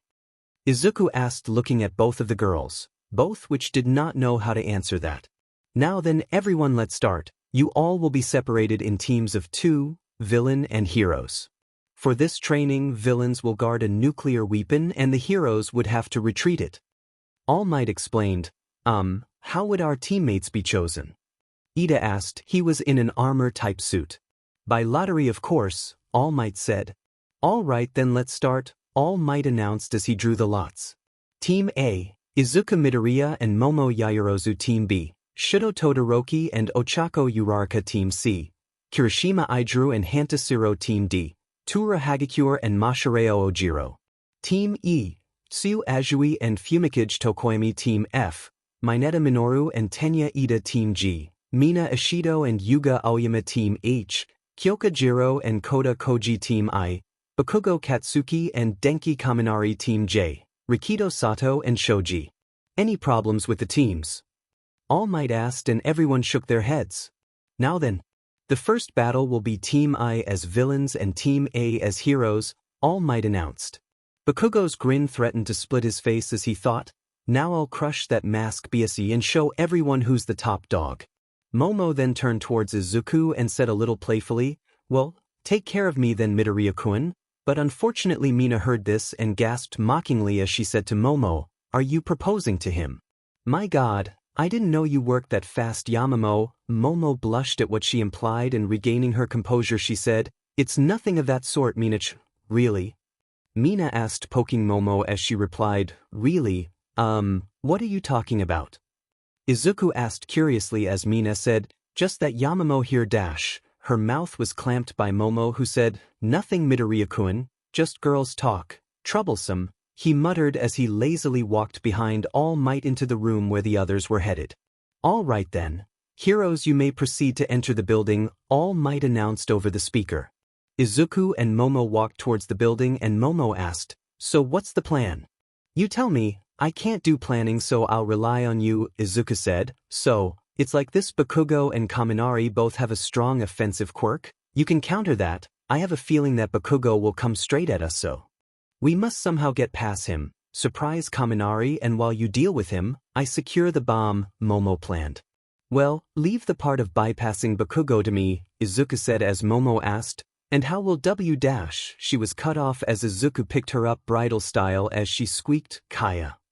He then began to sprint right into the wall and Momo said, Midoriya-kun, are you insane? Stop. But to her surprise Izuku just got attached to the building and was walking up the wall and she asked, how is this possible? The rest in the audience were also shocked. Just another feature from my quirk, Izuku said smiling as they both saw Bakugo in the second floor. They passed him and entered from the third floor. Just as Izuku put Momo down, he said, well now dash. He was cut off with a slap as Momo said, the next time before you do something like this, warn me. Ouch, for a soft-skinned girl you sure do hit hard, Izuku said rubbing his cheek. Flattery will get you nowhere, Momo replied. Where the F are they? Both of them heard Bakugo and he was rushing back up. Izuku sighed as he slipped into his battle stance, and Momo seeing him took one too. Within seconds, the floor burst and Bakugo arrived using his explosions as thrusters. He came and said, finally, I found you and now I'll effing end you? Well then, I'll play by your rules then, Izuku said, which turned everyone confused as Izuku held out his hand and a blue ball came to life which shocked everyone while Bakugo shouted, you're the F-er from the sludge incident, All Might thought, so it was young Midoriya who rescued young Bakugo that day. Momo and the others were in awe of the ball and Momo asked Midoriya-kun, what is this? A spiraling sphere formed from the manipulation of energy or as I call it chakra, Izuku said as Momo looked confused and he said, I'll explain my quirk to you in great detail later, okay? For now focus, she nodded as Izuku jumped upwards and slammed the Rasengan on the roof which destroyed it and Kaminari fell down. Izuku then formed another Rasengan and destroyed the third floor entirely as they all fell but Izuku caught Momo and landed safely while their opponents fell and got a little scratched. Now it will be a race to the top, Izuku said. Alright, Yaoyorozu-san, handle Kaminari and I'll take Bakugo on, Izuku said as Momo created a bow staff and rushed at Kaminari, hitting him relentlessly, not even give him a chance to recover. Izuku saw Bakugo running at him and just as Bakugo threw a right punch, Izuku parried it and slammed a fist in Bakugo's gut and spinning around landed a kick right to his temple, sending him flying. Bakugo came rushing at him, attacking recklessly and Izuku kept dodging until Bakugo started using explosions. The first one grazed him a little but other than that, it was hard to dodge them, seeing he couldn't determine when a bigger one would blow on his face. He then saw Kaminari unleash a huge electrical blast and said, Esichi. He quickly tackled Momo out of the way only to get an explosion to the chest and hit the wall. Izuku slowly got up and said, "Man, that hurt a little." Bakugo was getting frustrated and said, "Hey Pikachu, get away from them." Kaminari jumped towards Bakugo, who grinned and put a finger on the pin on his gauntlet as he said, "You know, my quirk is used by nitroglycerin in my sweat, and the sweat is stored in this baby right here, and what will happen if I release it right now?" "Oi, this'll kill them," Kaminari said, a little peeved. Young Bakugo don't. All Might said, "Hey, you're not serious, are you?" Izuku asked, concerned for Momo's safety. He knew he would get out without any injuries, but Momo wouldn't. As Bakugo grinned and took out the pin, creating a massive explosion, Izuku got in front of Momo and held his arms out to protect her. The smoke caused was massive, and Kaminari along with the others were scared that his classmates were dead. When the smoke cleared, what they saw horrified them. In front of Momo stood Izuku, his right arm missing, along with his flak jacket, and he was bleeding all over, with multiple cuts and bruises on his body. Momo screamed, "Midoriya-kun." Right now Izuku was said as he said, "Yaerozu-san, I am all right, but you, Bakugo, you dared to use a move that could have killed us. You will no longer be fine. Kurama, give me power," Izuku said in his mind, and as soon as he asked Kurama, everyone felt a massive pressure. Steam rose from Izuku, his wounds healed and his arm reformed in front of them. A death-like aura had spread in the building as Izuku opened his eyes, causing everyone to gasp. They were red with black slits in them, his nails grew sharper, veins appeared in his forehead and his hair grew spikier. He then said in a deep dark voice, "Bakugo, it's payback time." He vanished from his spot only to reappear in front of Bakugo and then punched him square in the nose, breaking it. Bakugo shouted in pain and used a point-blank explosion which hit Izuku in the neck cause of the height difference, and as soon as it hit and caused damage it was healed. Izuku grabbed Bakugo's foot and slammed him on the floor repeatedly like a doll, and then tossed him upwards and slammed a Rasengan in his gut, which caused Bakugo to vomit BLD and fly into wall and fall unconscious. Izuku then glared at Kaminari, who was intimidated, and said, "I give up." Izuku the moved and tied him in capture tape along with Bakugo. Hero team wins. All Might announced while Izuku's classmates were absolutely baffled. They had never seen someone recover a lost limb, walk on walls, and manipulate energy. What was Izuku Midoriya? "Midoriya-kun. Midoriya-kun." Momo called as she ran and grabbed Izuku by the shoulder and stopped him as he shouted, "What?" She was startled by the way he spoke, and he then calmed down, realizing that whatever happened was not Momo's fault. She noticed his eyes turn green again and his appearance return to normal. She then spoke, "I am just worried about you. Are you fine?" "Yes, I am fine. All of my injuries have been healed," Izuku said in a neutral tone. "Midoriya-kun, if you don't mind me asking, but what was that when you turned aggressive? And what is this sludge incident?" Momo questioned. "That was the real activation of my quirk. That was the Nine Tails power. The latter question is something I'll tell you when I have the time," Izuku said as Momo's eye widened and she said, "I see, but promise me you will explain everything to me." He didn't reply verbally, but seeing the nod of his head, Momo smiled. Then they both walked to the room where their fight was seen, and everyone bombarded them with questions, which Izuku left to Momo, and somehow took out a sleeping bag and went to sleep. With Momo watching the remaining matches and feeling a little down that she was unable to perform better in the activity. After the combat training, Izuku had explained to his sister that he had used Kurama's power on a fellow student, and she was horrified once she learned why he used it. She wanted to talk to Aizawa to expel such a kid who could harm fellow students, but Izuku asked her to give a last chance to Bakugo, and if he is still like that, then she can talk with Aizawa and Nizu. Izuku was now walking to the school when he saw a large crowd in front of the gates and started walking when his shoulder was grabbed by a rude female reporter who asked, "Hey, All Might teaches you right. How does he teach? Do you want to attend school again?" Izuku countered, which caused the women to blush and turn red in anger as her colleagues laughed at her. "Hey, what's your problem? I'm just asking a question," she asked as Izuku said, "What's your problem? I clearly don't want to answer it. Don't disturb me." With that he left as the reporter tried to enter behind him, only to be stopped as a 3 barrier fell down and blocked the way. Izuku walked up the wall to tease them and said, "𝐒𝐮𝐭𝐡𝐨𝐫." Hearing their enraged cries, Izuku laughed slightly as he jumped down and walked to the class. Aizawa, seeing Izuku, grinned and thought, "Heh, nice one, kid. It's why I like you more than the others. You got spunk. Reaching class, 𝐒𝐮𝐭𝐡𝐨𝐫 sat down on his desk, and after some moments 𝐼𝐮𝐽𝐻 too entered and said, I hope you are rested from the combat training. I took the chance to evaluate your results. He then looked towards 𝐒𝐵𝐽𝐻 with an intense stare and said, 𝐒𝐵𝐽𝐻, you've got potential. Stop acting like a 5-year-old kid and grow up. If such an incident was caused again, you'll be kicked out. Even if you have a strong quirk, we don't keep those who potentially cripple others. Be thankful Midoriya had instant healing and that he protected Yaoyorozu, or you would have been in jail if he or Yaoyorozu chose to file a complaint in police against you for attempted murder. 𝐒𝐵𝐽𝐻's face lost all color hearing this. Midoriya, try to control your emotions. That's the only advice I can give you, and Kaminari, stop being a coward and at least try to fight before giving up, he said as 𝐒𝐮𝐻 nodded and Kaminari also nodded. All right, now with that out of the way, you have an important task. To pick a class president, 𝐼𝐻 said with suspense as everyone cheered hearing this and shouted, showing their enthusiasm to become the president. 𝐒𝐮𝐻 sighed and mumbled, troublesome, I hope no one picks me, but Momo heard it and said playfully, if I am picked, then I'll make sure to pick you as my vice president, Midoriya-kun. You wouldn't, he said, narrowing his eyes as Momo giggled and he smiled too. Iida then shouted, I think we should decide this by vote, and everyone agreed. In the end, 𝐒𝐻 was the president with 5 votes and Momo was the vice president with 3 votes. Man, what a drag, 𝐒𝐻 said, seeing his name, and lazily walked up towards the front of the class as everyone thought, he's totally not liking it. All right, my first order to you all is that no one is to disturb me during my nap, and this task is permanent.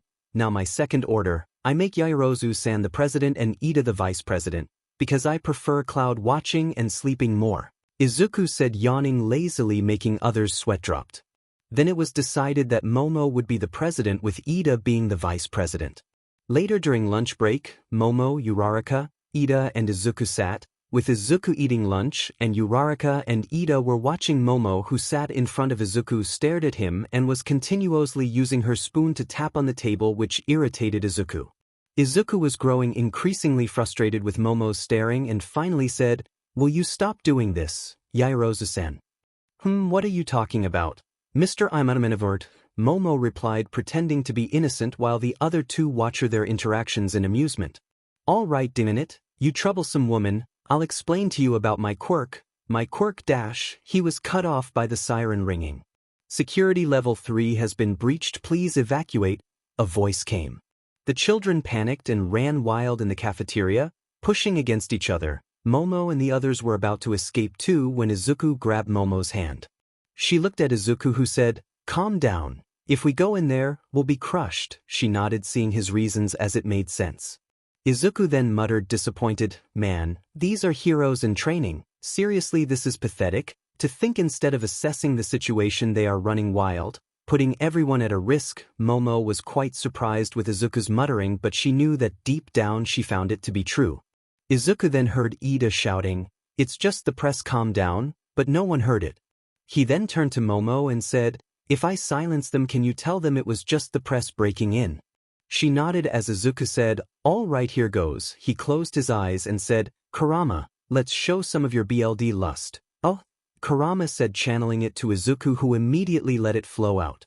Everyone stopped, suddenly feeling scared as an aura of death spread around them. No one was able to move as 𝐒𝐻 nodded towards Momo and lifted the pressure, who made a loudspeaker and said, please calm down everyone, this was just the press breaking in. And just like that, she was successful in calming them. So class prez, how does it feel completing your first job? 𝐒𝐻 asked as she smiled and said, it feels good. They both then walked to the class, unaware that the gates had been crushed, signifying the use of a quirk and a job of a villain, because something like this could not be done by some civilians, with the teacher investigating the cause behind the barriers being destroyed. With the teachers, 𝐻𝐻 said, this must be a job of someone else. Ordinary civilians don't have such a quirk, as he looked at the barrier's waist. I know, it's like someone instigated it, 𝐼𝐻 said, frowning. We must get to the bottom of this. The students' safety is our top priority, Midnight said seriously as everyone nodded, and 𝐻𝐻 said, wisely said, Miss Kiyama, we must do everything to keep the students safe. Ectoplasm, take Hound Dog's help and investigate. Ectoplasm, another pro hero and a teacher at you. A nodded as he walked away. After some time, 𝐻𝐬𝐴 entered the class and said, for the foundational heroic studies today, it was decided that a 3-man supervised team comprising of me, All Might and somebody else would be made today. Everyone rose a brow except 𝗧𝗜𝐿 who's sleeping. What will be doing, sensei? 𝗧𝗟𝗘 asked as he raised his hand to draw attention of 𝐻𝐬𝐴. Rescue training, 𝐻𝐬𝐴 replied. He then pressed a button on the remote as costumes came up and said, it's your choice to wear your costumes today. The place we are going to is a little far, so we'll go there by bus. 𝗧𝗜𝐿 was the last to get up from his seat and walk out, but he chose to wear P uniform. He had a feeling it would be damaged again, so why should he wear it? He walked to the bus outside and stood in line as Iida whistled and got everyone to go in. Momo, looking at 𝗧𝗜𝐿, rose a brow and asked, Midoriya-kun, why the P dress? It would have been a drag to wear my costume and it was easier to wear the P dress, so I wore it, 𝗧𝗜𝐿 replied as he stroked his chin. Why are you so lazy, Midoriya-kun? Momo asked tiredly as she rubbed her forehead. Just wait, someday I'll show you how great it is living life like me, 𝗧𝗜𝐿 said to her. As if I would ever enjoy lazing around like you, Mr. I'm not a man of my word, she replied. 𝗧𝗜𝐿 sighed tiredly as he said, will you let that go already? And for your information, that was not my fault that the alarm rang at the exact moment I was about to explain my quirk to you. No, I won't let that go. And Midoriya-kun, if you would have been a man of your word and explained it to me earlier, then you never would have to explain your quirk in the break time, so that is your fault, Momo said, nodding to herself as she spoke. You two can finish your lover's quarrel later. We have to go the bus now, Mina said slyly as Momo blushed and said boyfriend. Man, what a drag, 𝗧𝗜𝐿 said, ignoring them as he walked forward until his eye widened and 𝐻𝐬𝐴 said, Midoriya, what's wrong? 𝗧𝗜𝐿 said as everyone looked at him and he ran back in at blinding speed. After some seconds he returned and said, I was just about to forget my sleeping bag in class. Everyone fell anime style as they shouted at him, you went back for that. 𝗧𝗜𝐿 turned to 𝐻𝐬𝐴, giving him an eye smile. He said, Mr. 𝐻𝐬𝐴, I found yours and brought it too, in case we need to use it. 𝐻𝐬𝐴 grinned and said, good job, and just for that you're getting plus 10 marks in your mid-year exam. Everyone shouted as 𝐻𝐬𝐴 said, get on the bus. We are wasting time. Everyone then got in the bus one by one, with 𝗧𝗜𝐿 sitting in the seat near the window with Momo beside him, and behind them sat Todoroki with Uraraka beside him. In less than a minute after boarding the bus, 𝗧𝗜𝐿 fell asleep, which made everyone sweat drop. Tsuyu then said to Iida-chan, your quirk's name is engine. Does that mean it works like an engine, or you're just named it after that? Yes, it does. I mean, I have gear system too. My max is 3rd gear, and in that I can go very fast, Iida explained proudly. Man, that quirk is flashy. I'm kinda envious. Unlike that, my hardening quirk is not that flashy, Kirishima said as he hardened his arm. Kirishima-san, you should not be disheartened. You are an aspiring hero in training, and with this prestigious school's help, you can become a great pro hero, Iida said, moving his hands robotically. My naval laser is both strong and flashy too. Definitely pro material, Aoyama said as he smiled. Though too bad that you get a stomach ache after using it, Mina teased.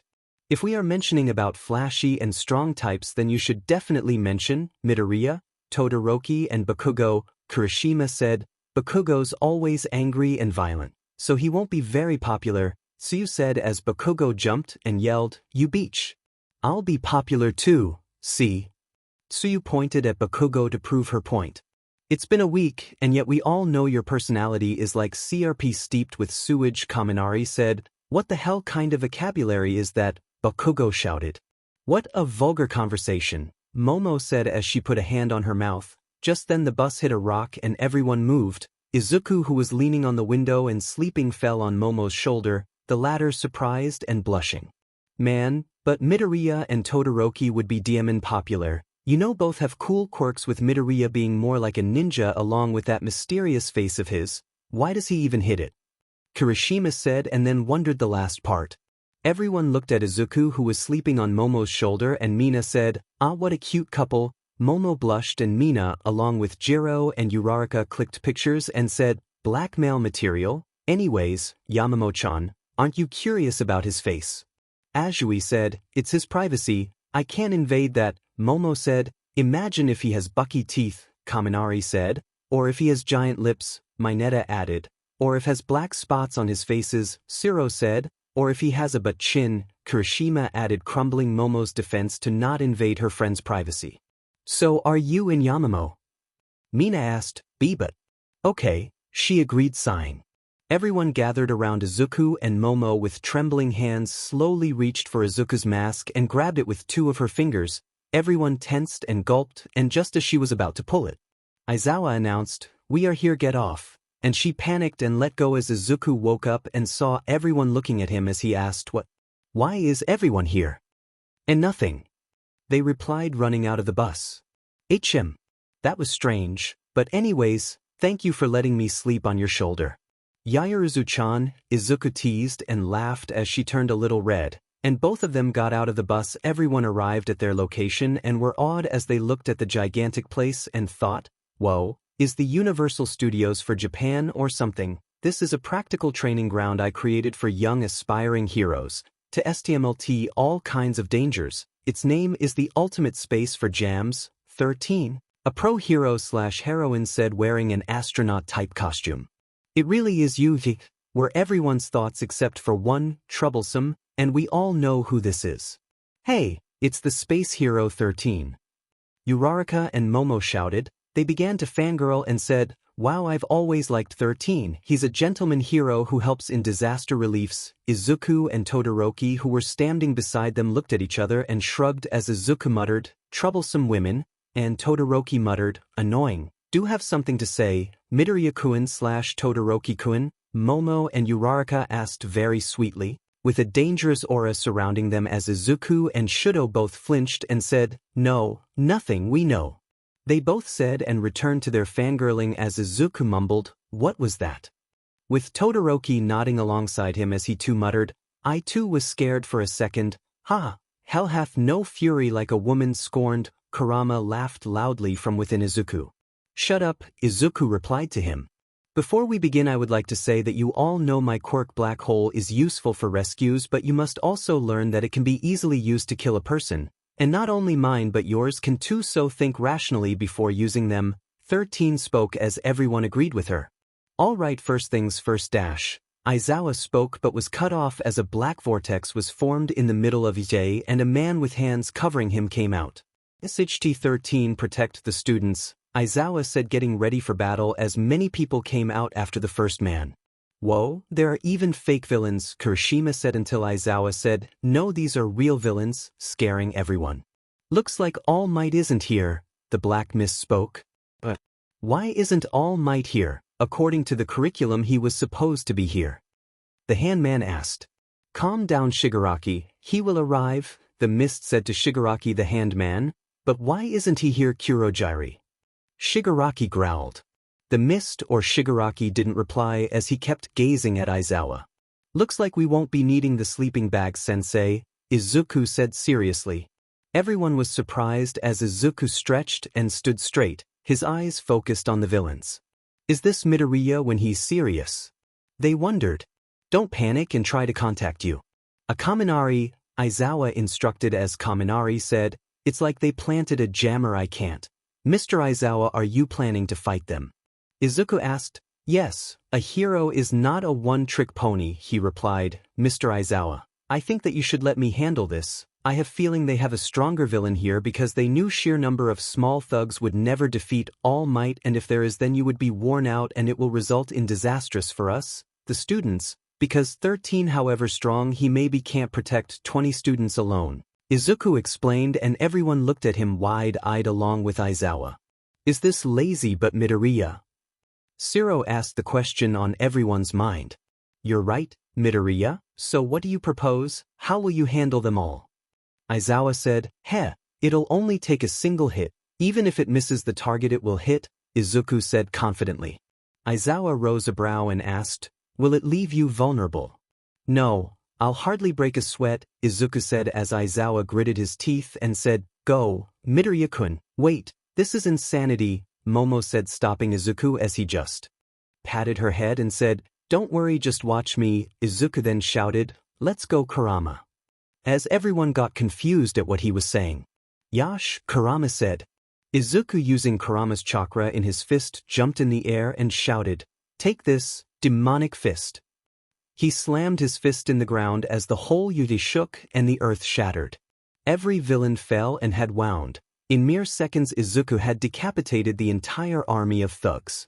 The whole class watched in silence and awe as Izuku jumped back towards his class, and they all shouted, "That was awesome, Midoriya." "Told ya," Izuku said as he looked at Momo, who said, "You're explaining me everything, Midoriya-kun." This is cheating. Cheating. Call in more 𝐀𝐮𝐭𝐡𝐨𝐫, bring the Noma too, and close this place no one will leave alive, he said as he furiously scratched his neck. "This guy is creeping me out," Mineta said. "Ida, run to you. And bring backup, you're the fastest here and will be able to inform the staff faster than others," Aizawa said as Ida hesitated, and Aizawa said, "Go." Ida ran away but was intercepted by 𝐀𝐮𝐭𝐡𝐨𝐫 as he said, "No one will go anywhere." "Now that's wrong, Bakugo said, appearing behind 𝐀𝐮𝐭𝐡𝐨𝐫 and grabbing his steel neck and slamming him down with an explosion, giving Ida the chance to escape. 𝐀𝐮𝐭𝐡𝐨𝐫 then swiftly knocked Bakugo down and brought more thugs and a weird bird-man bulky creature. "SHT just got real," Kaminari said. "Let's disperse the children," 𝐀𝐮𝐭𝐡𝐨𝐫 suggested as Shigaraki grinned and said, "Yes, do that." 𝐀𝐮𝐭𝐡𝐨𝐫 disappeared and reappeared and each time took students away in groups.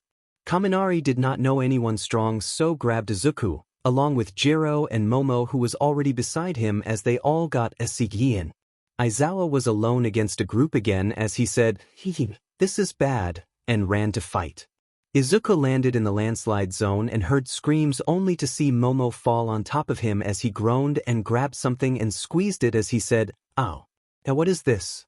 Big, round, soft and squishy, Momo froze and knew what Izuku was squeezing as she shouted, "Ka!" and smacked Izuku on the face, and Izuku flew through the air and hit a rock as he said, "Ow, man, that hurt." He got up to see Momo covering her melons and tears in her eyes. He instantly knew what he grabbed. He then saw Jiro and Kaminari blushing, looking at him as Jiro said, "I didn't know Midoriya was like this." "Me too," Kaminari said. "Pervert. Baka. Sniffentai." Momo shouted at him. Izuku walked towards her and apologized. "I am so sorry, Yaoyorozu-san. I didn't know. I didn't even see you fall on me." Just then, 8 men came out and surrounded them as they said, "Nothing personal, kids, but you all have to die." Izuku ignored them and still asked, "I am really sorry. Do you forgive me?" Momo did not reply, facing the other way as Kaminari said, "Midoriya, this is not the time for apologizing. You dare ignore me. Looks like you don't understand, kid. We are here to kill you." "Kill him," the leader shouted. Izuku was seriously angry right now. "Get lost, you're annoying," he said with cold eyes as he glared at them, his eyes turning BLD red with slits, his appearance changing. Kaminari said, hiding behind Jiro, who went to Momo and asked, "You okay, Yamamo?" "Wise," she answered as she stood up. "I am not in a very good mood. My jaw hurts because of the slap I just received, and I am going to take my anger out on you all by tearing you all apart," Izuku said in a demonic voice. He rushed forward and grabbed one thug by the arm and twisted it as he screamed in pain, and grabbing his hair he slammed him into another thug, breaking his along with the other's nose. He then made several hand signs and said, "I'll see you all in hell." He then slammed his hands down as lightning spread all over the others and they screamed in pain, but Izuku did not slow the lightning down, and after a moment he let the technique down as the thugs fell down, heavily wounded. Momo, Jiro and Kaminari were terrified of this Izuku. Izuku then turned towards them and said, "Hey you, but I know you're there, come out." A mask-wearing man came out and said, "Heh, your battle style, quirk, and brutality is like that of a villain. You don't belong here, why not join us? We'll offer whatever you want." "And what can you offer me?" "It better be good or else the deal's off," Izuku said, which shocked his fellow classmates as Jiro said, "Midoriya, you can't be serious." "Yeah, you can't be thinking of joining them. What about us?" "Your friends," Kaminari asked. "What friends?" "Those who stop talking to you because of an accident. Or those who blow your arm away during training and fire point-blank explosions at you. I don't need such friends." Izuku growled. Momo flinched at hearing this. "Hey you, make your offer. If it's good I'll kill these 3 and we'll meet your boss," Izuku said. "He's serious," the man thought, smirking as he said, "We can give you so much power that you can control the world. I don't need what I already have. Once I learn to control my quirk, not even All Might would be able to touch me, and this is not overconfidence or a bluff, it's a fact. Izuku said, much to his peers' shock. The man was shocked and said, we can give you women and money you can't dream of. What will I do with then? I hate slots and RPE. I don't have a need for money, but this offer sounds interesting. Midoriya-kun, please stop it, Momo pleaded as she looked into his eyes. Shut up, Beach. Can't you see we're talking here? The villain said. Hey you, Izuku said as he glared at the villain, and vanished appeared in front of him as he choked him and lifted him up from his neck and said, if you call her a beach again, I'll kill you. With that he slammed him face first into the ground, knocking him out. And you too, he said, turning to Jiraiya and Kaminari as he continued, I was acting. I would never join villains for such stupid reasons. I am training to be a hero for a reason, so why would I join them, idiots? Let's get out of here. Izuku finished walking ahead. Jiraiya nodded to Momo, who ran after Izuku, and grabbing his arm she said, I am so sorry, Midoriya-kun. I got angry at you. I thought you violated me on purpose like Mineta, who always stalks me and tries to peep at me, and I was also angry that my first male friend was a pervert. Some of the boys in middle school only interacted with me for my looks. Jiraiya quietly took Kaminari away with her as she said, give them privacy, we will go help others, as Kaminari nodded. Izuku's expression softened hearing her, and he said, it's okay, and I am sorry too for. You know, and if that little SHT does this again, tell me. I'll convince him to not do that. Also, Yaoyorozu, you are my first friend too, and I mean literally my first friend. I never had any friend before you, Ida and Uraraka. Thank you, and it's okay too, now that I know it was an accident, she said as she hugged him. After the hug she asked, what do you mean, I am your first friend? My past is not good, Yaoyorozu-san. I didn't want to be a hero after what happened to me, but 𝐀𝐮 convinced me to become a hero, and my quirk being fueled by my emotions meant that I had to study at home. From elementary till middle school, I was never even allowed to play with other kids because if I ever lost control, many people will get hurt. The first interaction I had with people my age are you guys. Izuku explained, causing Momo to go wide-eyed. She then said, then I'll make sure to be a better friend to you, Midoriya-kun. Thank you, Yaoyorozu-chan, Izuku said as he smiled at her. They both then arrived out of the zone to see Aizawa being pinned down by the weird creature that had arrived and was all bloody. And all his classmates were there too. Momo and him rushed there only to be captured as multiple men suddenly arrived, pinning Izuku on the ground as Momo was caught by some female villain along with the other girls. Shigaraki grinned darkly and said, so now shall we kill some kids? Izuku struggled to break free as Shigaraki said, smirking, I know you're strong, kid. That's why there are 20 men pinning you, all heavyweights, DMN it. Izuku shouted, struggling to break free from underneath the men. Let us go, you effer. Bakugo shouted, he was also pinned by 6 men. Boss, what do we do with the girls? A female villain asked, looking at Shigaraki for an answer. Do whatever you want to, kill them, have fun with them, whatever. I only want to kill All Might. Shigaraki said, not interested in the least. Some man grinned lustfully and said, well, why the wait? Let us have some fun with them. They reached the girls and one man traced his finger on Mina's face.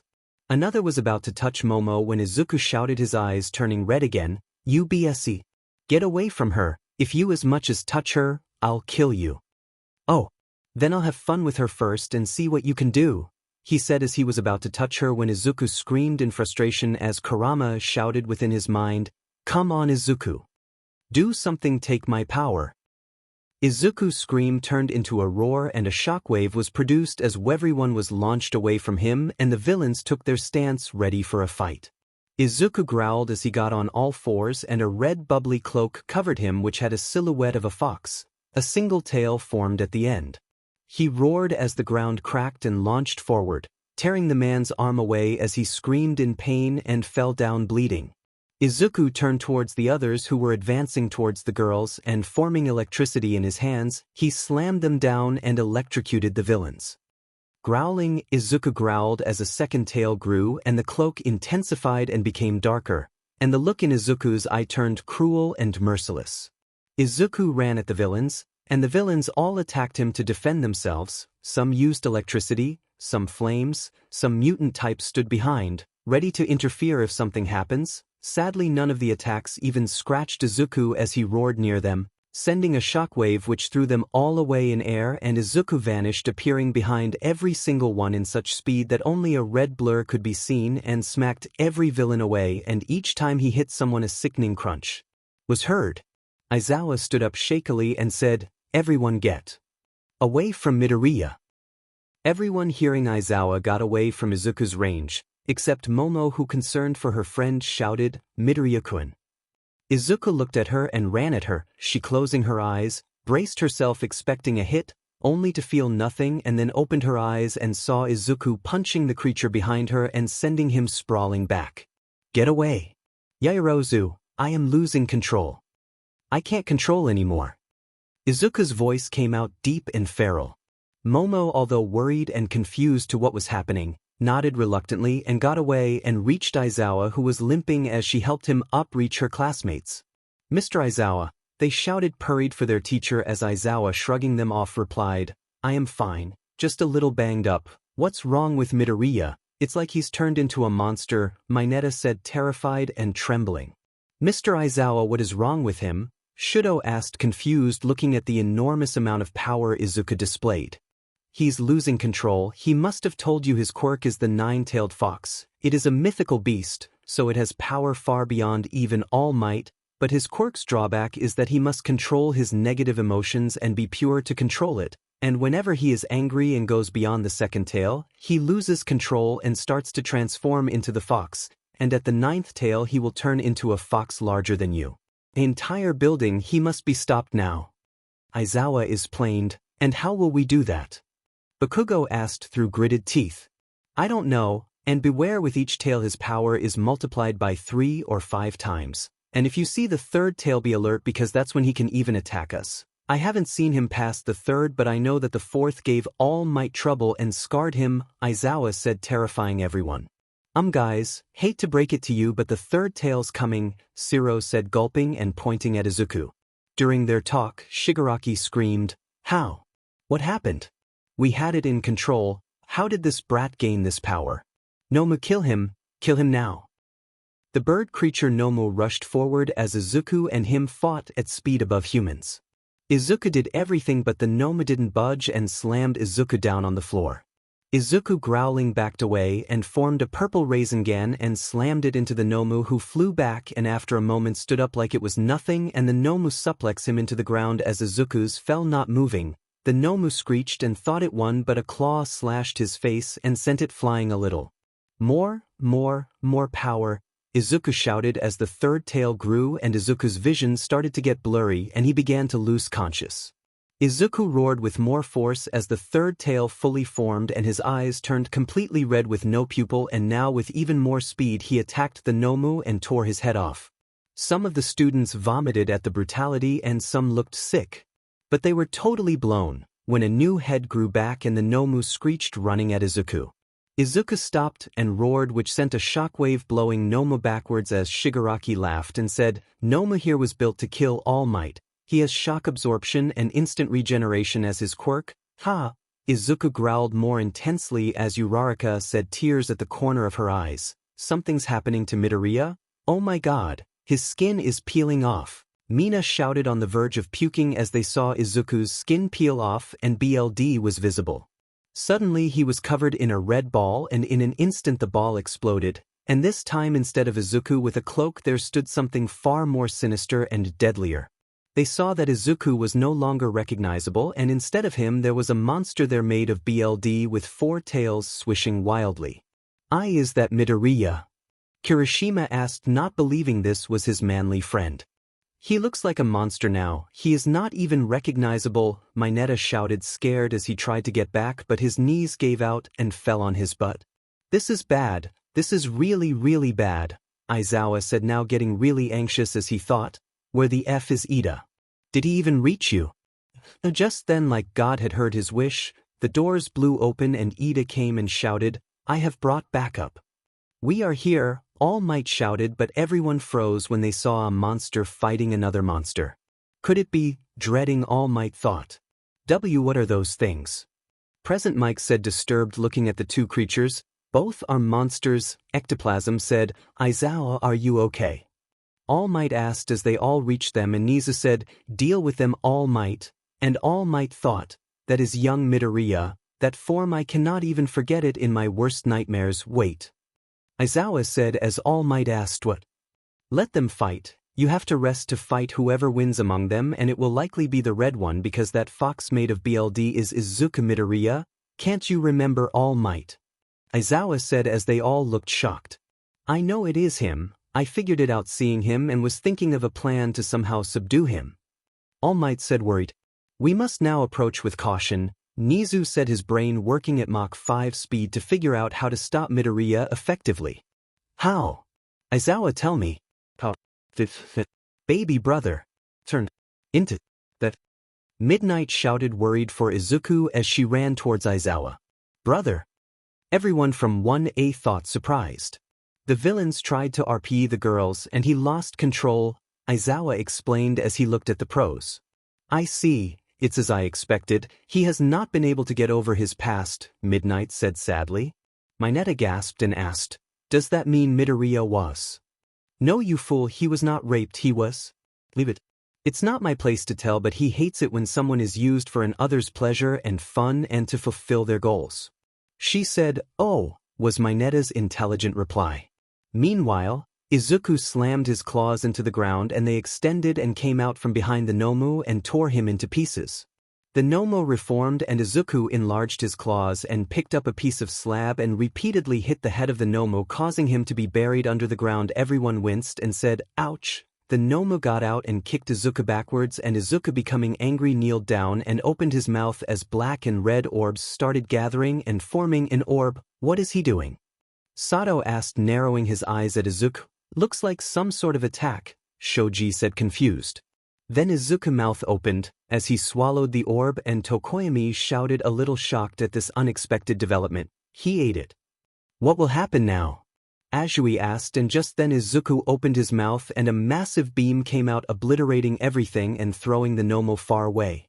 Shigaraki and Kurojirai, seeing the blast, ran away. The side of USJ where Izuku fired was completely destroyed along with the forest. Holy, Bakugo said, awed at the amount of power. Izuku roared and then turned towards them as All Might said, get ready everyone, we are attacking and subduing him. Izuku ran at them only to be trapped in ice and launched back by an explosion and electricity blast. Present Mike shouted, Yeh! His quirk amplifying his voice as Izuku covered his ears and screeched as it created a shockwave blowing back Shoji, Kirishima, Present Mike, Jiro, Aoyama and Siro. Dark Shadow is scared, I can't fight him, Tokoyami said as everyone backed away, and Tokoyami watched from sidelines along with Tsuyu as their animal instincts made them scared of this Izuku. All Might grabbed Izuku only to let go and scream the next moment as he said, don't touch him, he burns. Demon, I forgot this. All Might then said, 𝐒𝐮𝐬𝐴, as he punched and air flew at Izuku, blowing him back and slamming him on the ground, but Izuku got up and growled when suddenly in front of them were 4 Izukus formed by his tails. Izuku then smacked All Might away and was about to attack when Snipe shot him, but the shots did nothing as Izuku smacked him away too, his clones joining him back. Midoriya-kun. Stop it. Izuku stopped rampaging, hearing Momo. Izuku. Stop please, it's enough. Namuri said, pleading Izuku to stop. Yamamoto, get away. Mina shouted, scared for her friend. Please Izuku, just stop, Namuri said, and was about to get close when Izuku roared and reeled his claw back to hit them when Momo shouted in panic, Midoriya, come back. She closed her eyes awaiting the hit when nothing came, and Izuku said in a deep voice, Yao. Yoro. 𝐻𝐿𝐴. Yes, it's us Izuku, come back, please snap out of it. Midnight said, relieved. As Izuku screamed and grabbed his head, the ground shook as his scream turned more and more like a human, and the BLD starting receding back, and Izuku came out. His skin was red as if burned, and he stood there breathing. Momo ran to him along with Midnight and the others when Izuku's eyes closed and he fell down, Momo catching him. It's good that we were able to stop him with anyone getting hurt. 𝐻𝐿𝐴 said, sighing in relief. Yes, that's true, and now I can too without worry, 𝐻𝐿𝐴 said, and fell down unconscious only to be caught by Present Mike, who said, I got ya buddy. It's all finally over, Mineta said as he fell on his but crying with some others too. It was their first time in a situation like this. With the 𝐬𝐮𝐽 invasion finally over, everyone was taken by the police for their statements. The 𝗚𝐽 was captured. Izuku along with Aizawa and 13 were sent to Recovery Girl to recover. The 𝗚𝐽 was also taken custody along with 250 minor villains, mostly thugs. After their statement was taken, the students were escorted to their homes with the exception of Izuku, as Recovery Girl was adamant that he should only be taken home when he heals completely and wakes up. She said that even with his healing, these wounds are severe and would take about 2 days to heal, and he would wake up on the second day in the evening. Momo was very worried about Izuku and had only gone home after seeing his condition. All pro heroes and teacher of 𝗂𝐿 were sitting in a meeting where they were discussing the invasion. A detective rose and said, I searched for the name Shigaraki in our database along with his quirk to disintegrate anything he touches, but I found none. Same with the warping man 𝗀𝐻𝗃. So basically it's like this, that ringleader Shigaraki was either not hit by census or a fake name to fool us, and now that we got nothing on them they will come again to surprise us, 𝐶𝐼𝐹 said irritated. Ringleader? All Might said, what is it All Might? Nizu asked, it's just that Aizawa told me that this Shigaraki was like a man-child. In the middle of the fight he revealed everything about his 𝗚𝐽's quirk, and wouldn't he shut up about his plans, and when things didn't go his way he would become sick in the head. All Might explained, he also rounded 200 thugs in the 𝗬𝐿. The detective said, what, that much? Vlad King or Brad King, whatever he is, said, yes, but they were all second or third-rate thugs from the streets. The detective replied, I don't know why, but I have a feeling that someone is grooming him to be a villain like we are grooming the children to be future heroes, Nizu said, at which everyone paused. The detective then said, it could be a possibility. Anyways, there is also the matter of Izuku Midoriya. The detective said, his voice a little worried. Midnight glared and said, what about my brother? Calm down, Midnight. Present Mike, said. The detective coughed and said, concerned about children's safety. We learned from the students that he defeated the 𝗚𝐽 thing and turned into a monster. Is he safe with the others? He is perfectly fine, Midnight growled. Namiri, that's enough, Nizu said seriously, and then turned towards the detective and prompted him to continue as he said, I mean, he should be taken of the campus if he is a danger to others. So you are suggesting that we kick out a student for not letting his fellow classmates and teacher die? That we should kick him out just because he has a quirk that has the potential to defeat All Might? We should kick him out just because he doesn't have enough control over his quirk? You are forgetting, Mr. Detective, that this is a hero school where we teach children to learn how to use their quirks and help other people, and Izuku Midoriya is the boy who I have the most faith in. He is the boy with the brightest potential. Nizu asked as the detective lowered his head in shame. Nizu continued, Izuku Midoriya is an excellent student with an exceptional and first-of-his-kind, a sentient and ancient beast as a quirk, and we will make sure he can control his quirk and become a great hero. Everyone nodded, and 𝐶𝐼𝐹 said, regardless of his transformation, we are grateful that he saved the others. Yes, it takes guts to not think about yourself but others during a life-and-death situation. 𝐶𝐼𝐹 said, anyways, we are getting off the topic, so this meeting is adjourned. Nizu said as everyone began filling out. It was closed the next day. And the day after that everyone was in class, and 𝗂𝐿 asked, who is going to teach us today?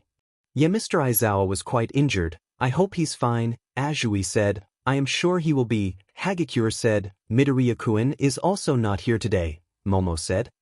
Man, Midoriya was intense back there, Kirishima said. Yeah, to think he was that powerful, Kaminari said. I don't know what anyone can do against him if he can control that power, 𝗂𝐿 said. What are you saying? Aren't you terrified he turned into a monster and obliterated another monster made to kill All Might? That guy is a demon. A nightmare.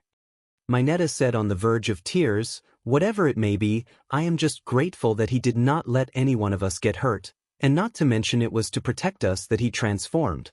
So I am very grateful to Midoriya. Mina said, yeah, he was the one to save us, and I am not ungrateful to discard that. Jair said. Just then the door opened and Aizawa came in wrapped up in bandages. You're back. Everyone shouted. Shut up, Aizawa said. Are you okay, Mr. Aizawa? Azui asked. Aizawa said, yeah, I am fine. Moreover, your fight isn't over. More villains. Mineta asked, scared. No, the A sports festival is approaching, Aizawa answered, but what if villains appear? Mineta questioned again. This isn't a cheap show to be interrupted by them, Aizawa spoke, irritated by his cowardly student. The pros will be watching you, and if you give a good performance it will be easier for you to be scouted by them and go to their agency for work, and remember, the better hero you choose, the higher your status. You will only gain this chance 3 times in the entire time you will be at you. Aizawa explained. Mr. Aizawa. Momo asked as she rose her hand. What? He asked. Midoriya-kun, is he okay? She asked. Aizawa sighed and said, I don't know, he took that form for the 2nd time, so I don't know, as we don't have much data on his type of quirk. I just know that he has not yet recovered consciousness and will wake up today, I think. Furthermore, Recovery Girl has some bad news to give regarding his quirk, and depending on the news we will allow him to participate in the sports festival. Everyone was shocked, and Uraraka asked, can we see him? Yeah, but only during lunch break, Aizawa said, leaving the class. During lunch break everyone went to visit Midoriya, and they saw him all bandaged up like Aizawa and lying on the bed with an IV attached to him. Oh my god, it's like we are visiting someone on his deathbed, Mina said quietly.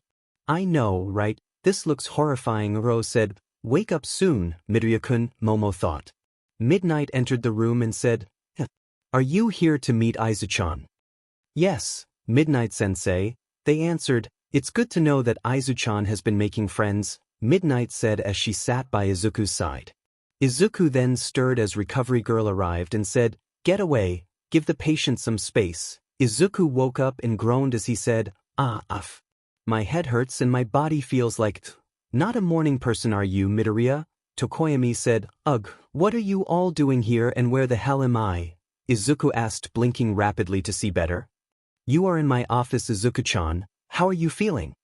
Recovery Girl asked. Like someone drove a truck on me and my head feels like I just woke up with massive hangover from drinking like 2 or 3 barrels of alcohol, Izuku said, grabbing his head, at which some people chuckled.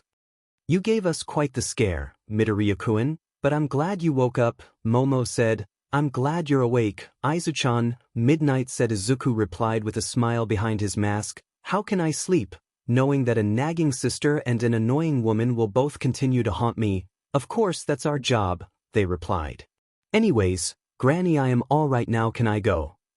Izuku asked. Listen first, there is something about your quirk you must know, Recovery Girl said. And what is that?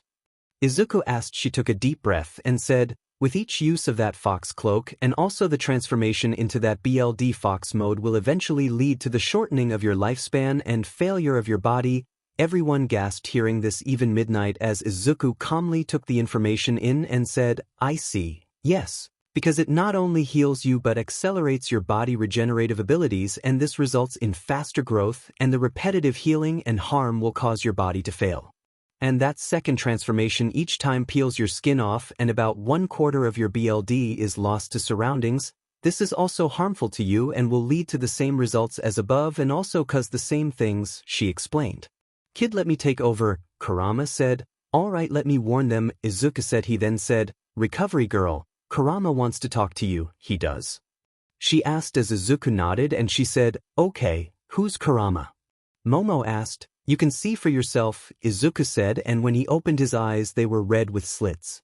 He then said, hello humans, my name is Kurama, a fake personality created due to the loneliness and depression of a sad boy. One of his eyes turned green and Izuku's normal voice came and he said, quit joking, Kurama. It then turned red again as he said, sorry, I am Izuku's quirk, the 9-tailed fox. Nice to meet you, you're the fox. Midnight asked. He nodded as Momo said, so you are actually living within Midoriya-kun? Another nod, and he began, I can see, hear everything he does and look into his memories, so my time passes. Anyways, time is short. I can't take over for long because he can't control my power and it is a long time till he can. Recovery Girl, I wanted to tell you that it is no problem that Izuku keep using my cloak because with me and him he is near immortal and won't die of any body failure or disease, so you don't have to fear. SHT, time's over, see you all later. Phew, finally got my body back. Man, it feels weird staying like that in your own body, Izuku said. So, what did I miss? He asked. Midoriya-kun, you didn't tell me that the fox lives in you, Momo asked, her expression odd as she looked at him.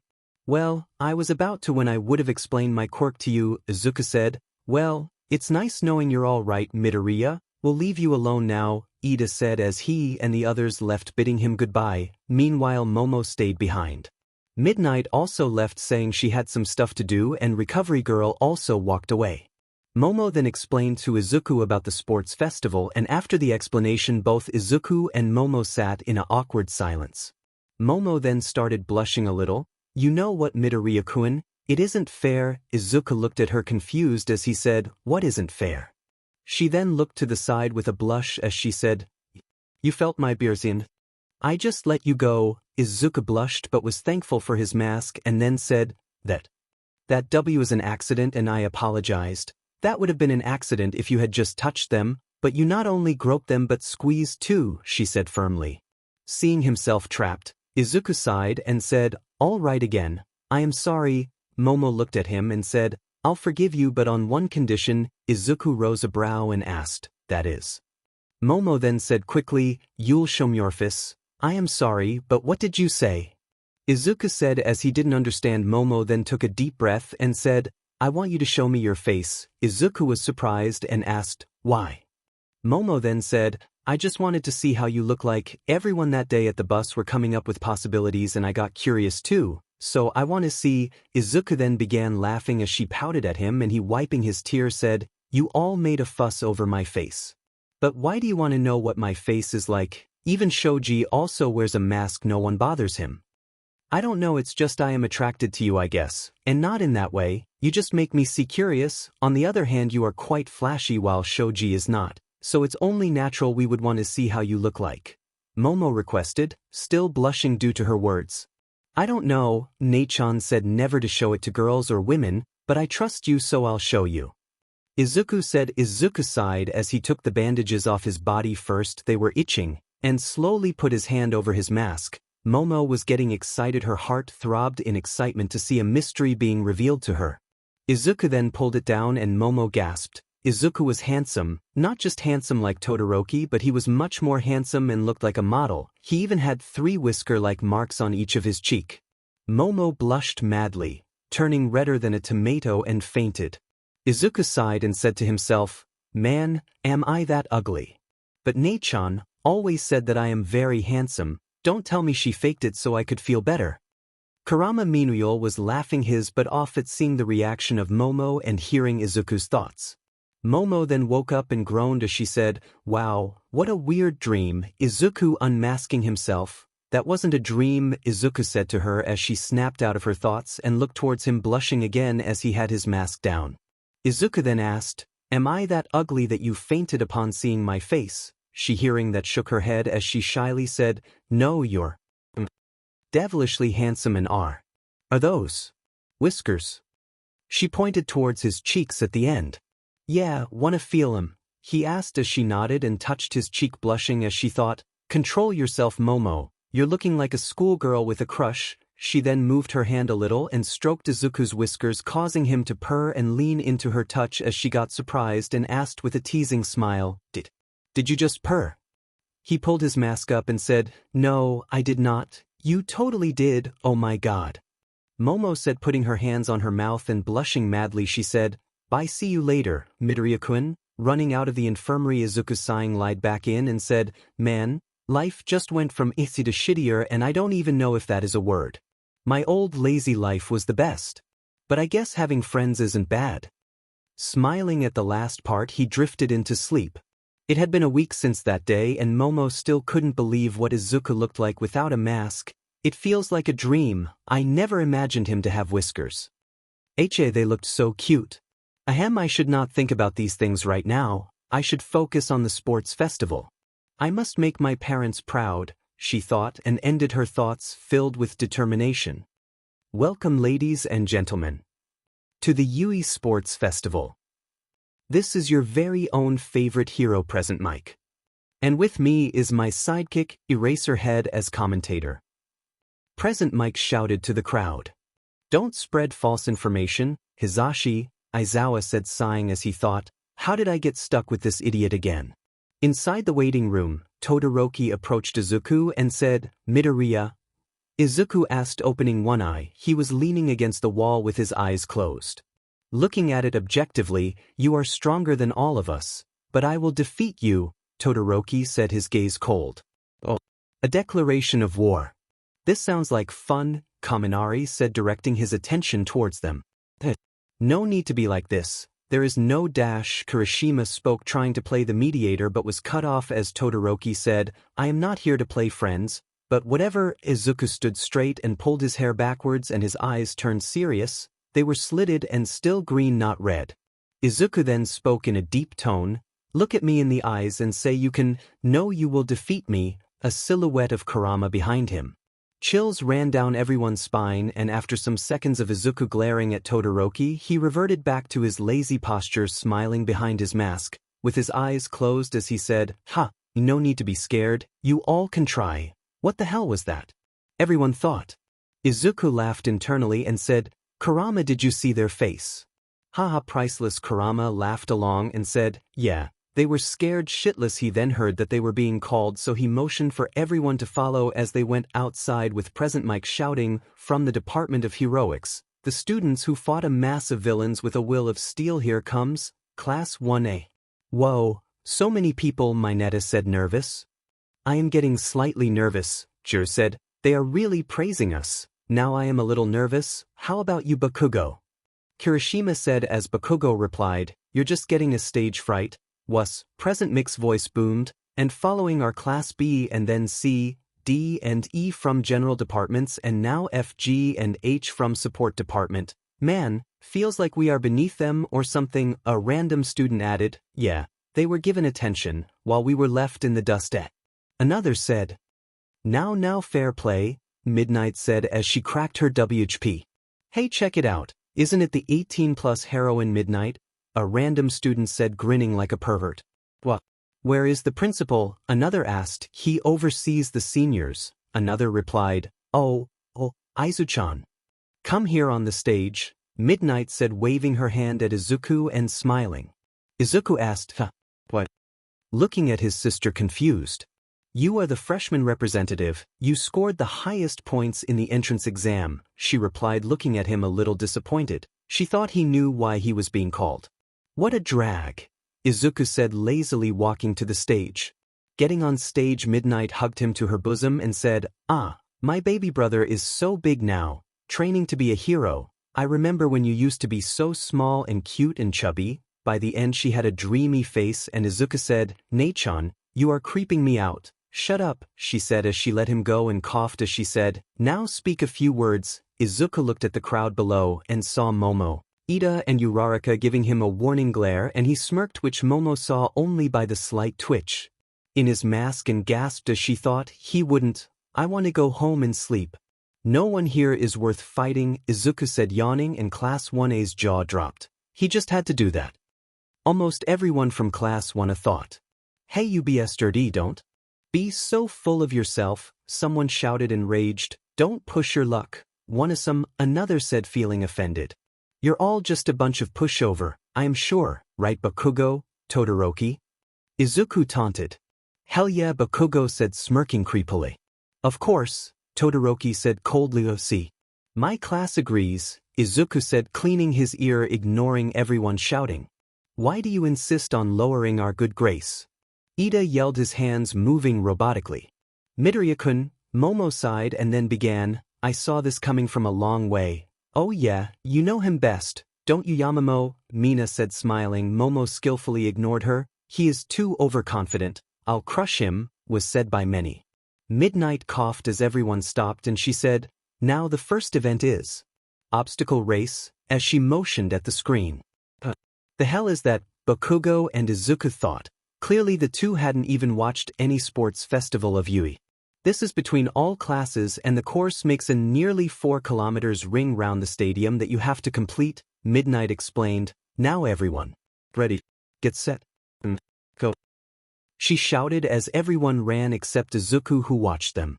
Todoroki was the first to reach out, creating an ice path and trapping those behind him in it, but an explosion behind caused him to look and see that mainly everyone from his class had dodged his move and were coming behind him. I expected you to dodge, but so many did, Todoroki said looking behind. Izuku then stood straight and stretched a little as he thought, now is the time. He enhanced his legs with chakra and dashed outside, leaving a crater. Meanwhile outside, Mineta had tried to latch onto Todoroki using his quirk so he could get an easy win but was smacked away by a robot. The robots from entrance exam. Ida shouted surprised to see the 0-pointers. Then they saw the 0-pointer, not 1 but 3 to 4 of them. And Momo shouted, "Where does you? I even get the funds for this?" Then the ground shook and she saw Izuku coming in high speed as he kicked the robot and said, "Get the hell out of my way." The 3-pointer exploded and Izuku crouched looking at the 0-pointer. Momo opened her shirt showing her black beard as Izuku said, his blush hidden by his mask, "Listen, be a little less daring." "Shut up, idiot. I can't do anything about it. This is how my quirk works," she said with a little blush as she made a cannon and shot the 0-pointer. Izuku, still crouched, grabbed his left arm and focused. Momo looked at him weirdly until the sound of 1,000 birds chirping spread everywhere. Izuku's hand was filled with lightning as everyone stopped and looked at the lightning in awe. Mike shouted, "WH, what is that?" "𝐴 of Class 1A has lightning on his hand."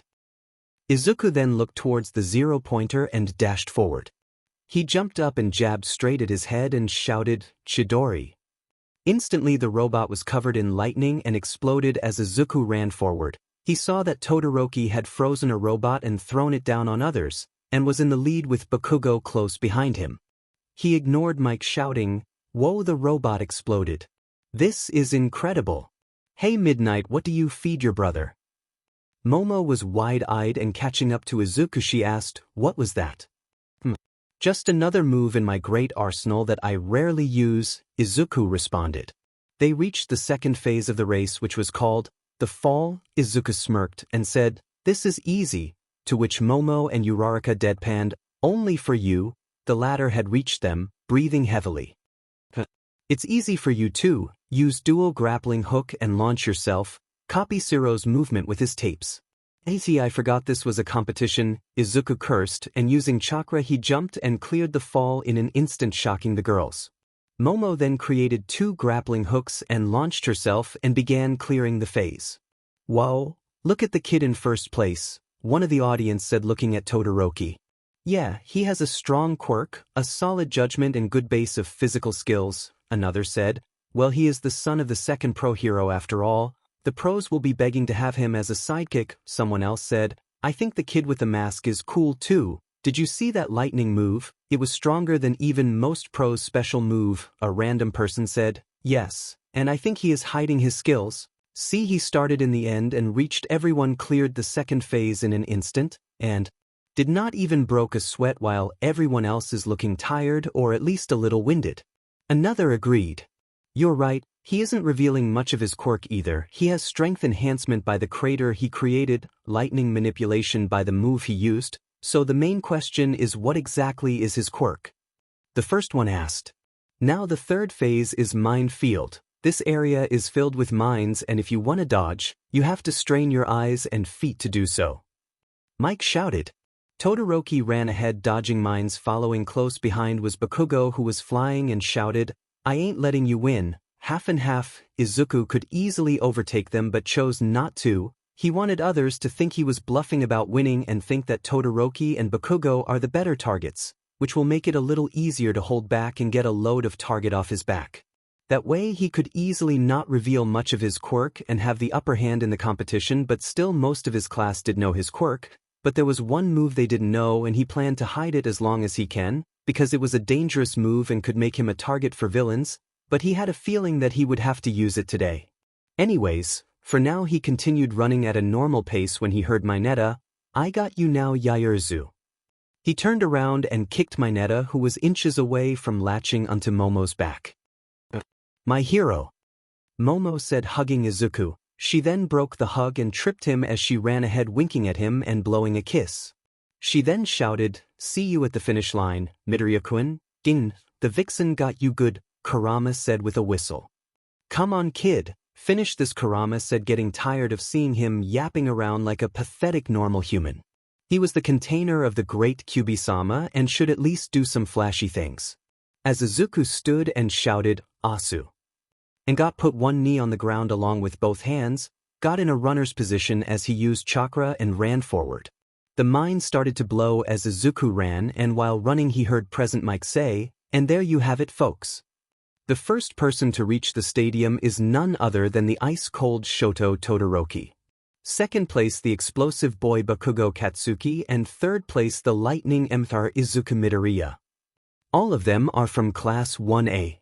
Hey Izuku, please never ever say, Asuna again, brings back bad memories." Kurama spoke, his voice trembling a little, making Izuku confused. In Kurama's mind he saw two men hugging and shouting about flames of youth, a beach behind them, and Kurama shivered. Loud cheers spread throughout the arena, and Present Mike shouted to Aizawa, "Eraserhead, what do you teach your class? Any thoughts on their performance?" "Nothing. They have gotten here through the fire they lit in each other. But Midoriya can do better, he's hiding his skills," Eraserhead announced. "Demon, it's sensei," Izuku mumbled, annoyed that his teacher revealed that he wasn't giving it his all. Momo came in ninth and breathed as. Izuku looked at her and smirked as he said, "Ah, Yaoyorozu-chan, you came after me, oof," she said, looking the other way and crossing her arms under her bust. He came to her side as he said, "You know, it was really amusing to see you thinking that tripping me will make me lose, ha." He laughed as she blushed in embarrassment and hit his shoulder, ignoring his cry of pain. "Ow. And the second stage is human cavalry battle. You all are allowed to form teams from 2 to 4, and the rules are obviously the same as a normal cavalry battle. Your score will be based on the performance you had in the first trial. Your points will increase by 5 judging by your position in the race. For example, the 42nd will be 5 points, 41st will be 10 points, and 40th being 15 points, and so on, except for the first. He will have 10 million points," Midnight explained. She then found Izuku and her eye twitched. Somehow the boy had fallen asleep leaning on the wall. "Shiite," Todoroki thought, looking at his surrounding. Everyone then began to look for teammates, and Todoroki was finding it difficult until he asked Ida, who joined him along with Uraraka and Kaminari. Momo looked for here and there and thought, "I wanted to ask Ida, Uraraka and Midoriya-kun, but Ida and Uraraka are taken already." She then saw Izuku surrounded by students asking to be in his teams, but he was sleeping. "That," Momo said as she walked towards Izuku and made a paper fan and hit Izuku across the head, and putting a hand on her hip she scolded, "What do you think you are doing, Midoriya-kun? How could you sleep here of all places? I can allow you to sleep in class but not here, what a drag. Why are all the women I meet so damn and troublesome?" Izuku muttered as Momo said, "Midoriya-kun, do you want to join my team?" Sure," he said as he then looked around and asked, "Where are the rest of the teammates?" "There is no one except us," she answered, smiling innocently at him. Izuku groaned and said, "Ha, I'll call someone then." He looked around and said, "Yo, Tokoyami. Wanna join?" "Sure. I know you are stronger than Todoroki.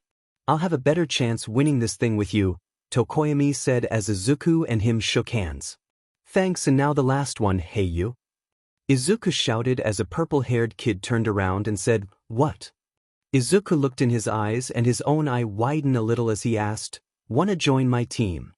The boy's eye widened and he asked, "Are you sure you would want me on your team?" "Yeah, you have those eyes. I can sympathize with them cause I have experienced something similar. You can see it in my eyes, can't you? Those emotions," Izuku said, his voice a little sober, which confused Momo and Tokoyami, who both thought, he is hiding something big. "Yeah, guess we are two of a kind, huh?" the boy said. He then held out his hand as they both shook hands, and Izuku said, "I am Izuku Midoriya, Shinso Hitoshi," the boy replied. "So what's your quirk?" Izuku asked. Shinso clenched his fist and looked down as he said, "Brainwashing. Cool. With a quirk like that, why aren't you in the hero course?" Izuku asked. Shinso said, not believing that someone did not insult him after hearing his quirk. "I asked why aren't you in the hero course," Izuku repeated. Momo also questioned, "Yes, you have an excellent quirk, it can be used for many things and can be very useful in heroics." "Yes, that is indeed a cool quirk, one with a lot of potential," Tokoyami said. "Thank you," Shinso said and looked up as he answered, "It's because the entrance exam had robots, so I couldn't use my quirk against them. I knew the exam was flawed." Izuku said, nodding at his judgment of the exam. Well, anyways, let's team up, the time is about to end. So here is what we will do. 𝗀𝐿, you will be the one with the headband, me, Tokoyami and Yaoyorozu-san would be the defense. All right, let's move, Izuku ordered. Hi. They all said and got ready as Midnight announced, time's up everyone. Izuku looked at Todoroki's team who were stuck and grinned as he said, okay, we'll avoid the first and second team and finish the others. If Bakugo or Todoroki come after us, then only will we try to take their headbands, or else we just hit the small fries and pass. Yes. This sounds reasonable. With this we won't even show our quirk for the most part and we won't be too exhausted for the future events. Momo agreed with the plan. 𝗀𝐿, listen, when anyone intercepts, just somehow capture them and force them to give us their bands and break their cavalry. This way the competition would lessen. Tokoyami, you and Dark Shadow are to remain guard at all times, Izuku ordered, looking serious for the first time in a while. For the first 5 minutes no one came their way, but after that, the coast is clear from my side, guys. 𝗀𝐿 said at guard, his eyes roaming 360 degrees. Yes, that would be good, Tokoyami agreed, also on guard. Hey, you won't be going anywhere, 'cause we are the ones who will take you down, Monoma, a student from Class B, said as he intercepted Izuku and his team. Dark Shadow, Izuku said as Dark Shadow roared and appeared in front of Monoma and attacked their team, forcing them to dodge and get some feet away from them. You're not getting away, Itsuka, another student of Class B, said as her fist inflated and she with her team blocked Izuku and his team from the backside where Momo was. So what now, boss? 𝗀𝐿 asked, looking at both sides. Now we win, Yaoyorozu and Tokoyami, hold your palms out and facing upward, Izuku said as they both, although confused, did as told, and Momo asked Midoriya-kun. Don't worry, I am just fulfilling your wish. You wanted to use a Rinnegan, didn't you? Well, here you go. Izuku said as he focused on their hands and a Rinnegan appeared on their palms. Wow. This feels so incredible, Momo said, awed. Hey, I want one of those too, 𝗀𝐿 said, pouting a little. Sorry, another time, if you used it right now you would only hurt me, he replied. Alright, both of you hit your opponents with this. Don't worry, they are low-powered ones, they won't hurt them. Too bad, Izuku said and whispered the last part. Itsuka was in mid-air wearing some kind of backpack gadget and could not stop as Momo shouted, Rinnegan. Version Momo, and slammed the Rinnegan into her gut, which sent her flying along with her cavalry. The same happened with Monoma, who had just now copied someone's steel quirk and tried to block but was sent flying away, breaking their cavalry. That was exhilarating, Tokoyami said as he smirked, showing Dark Shadow who had taken Team Monoma and Team Itsuka's bands, and it's over. Midnight announced as they broke the cavalry. So, Yaoyorozu-san, how was the experience with Rinnegan? Izuku asked, and she smiled, her face practically glowing like a child was given his favorite candy as she answered, it was awesome. Can you make me one again someday? Can you? Sure, Izuku said, slightly shocked seeing her bouncy personality like a child's. The first place Team Todoroki. The second place Team Izuku, and the third place is Team Bakugo, and last but not the least is Team 𝗧𝗧𝗟𝗘, Midnight announced. So now we will be having a lunch break for an hour, rest for the next event everyone, Midnight announced. Izuku went to the canteen and brought lunch as he sat down with Momo on the table, his eyes wandering and searching for Ida and Uraraka, but they were nowhere to be found. Momo got up as Izuku asked, where are you going? To buy lunch, she answered, about to get up. Sit down and eat with me, I can't eat this all alone. Izuku lied he could eat 5 times this, as he motioned for the tray which contained 3 burgers, 2 colas and a lot of fries along with salad. Are you sure? I don't want to impose, she asked. Don't worry and dig in, Izuku said, yawning.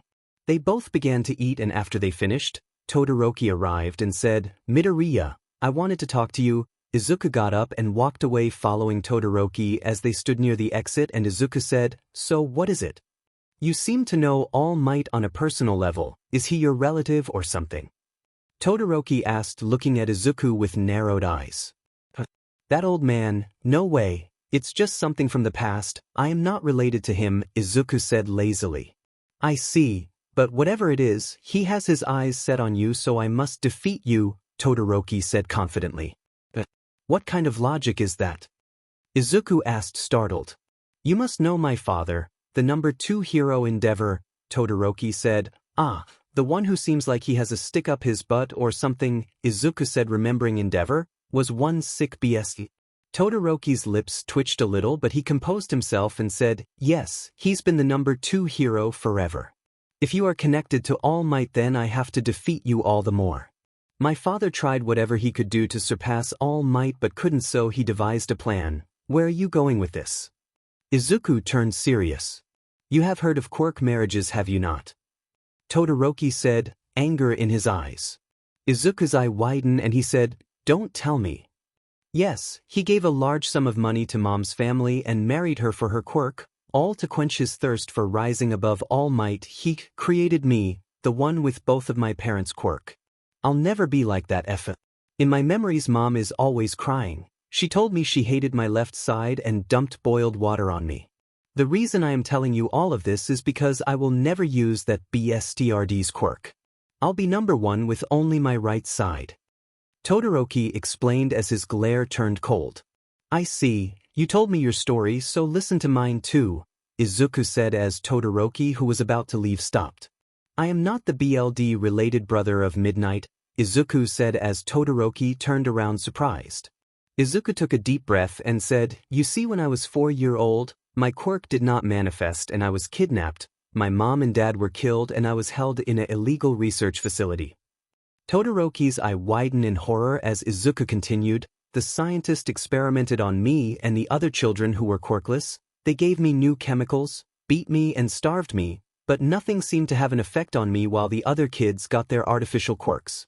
They then erased my memories and used a special forced activation drag and put me in stasis. I was sleeping for some time and when I woke up still nothing changed. They were angered, deemed me as failure and abused me daily. I was SLV and one day I snapped, and my quirk activated that day. They learned that I already had a quirk, which was Kurama. I lost control and when I woke up I was covered in BLD and chained to a wall, in a dark room. I don't know how much time I was in there for and when I was rescued, but I remember all the beating, the pain, every single thing. I remember nothing of my life before that faculty, and the reason All Might has eyes on me is to keep others safe when I snap. Izuku finished and Todoroki was very shocked. He didn't know someone suffered more than him. I see, then looks like we both did not get a good childhood, Todoroki said, attempting to lighten the tense mood. He could feel a sort of kinship to Izuku seeing both had bad childhoods. Looks like we said some god off in our last life, Izuku said as they both smiled a little. May the best man win, Izuku said as Todoroki nodded and walked away.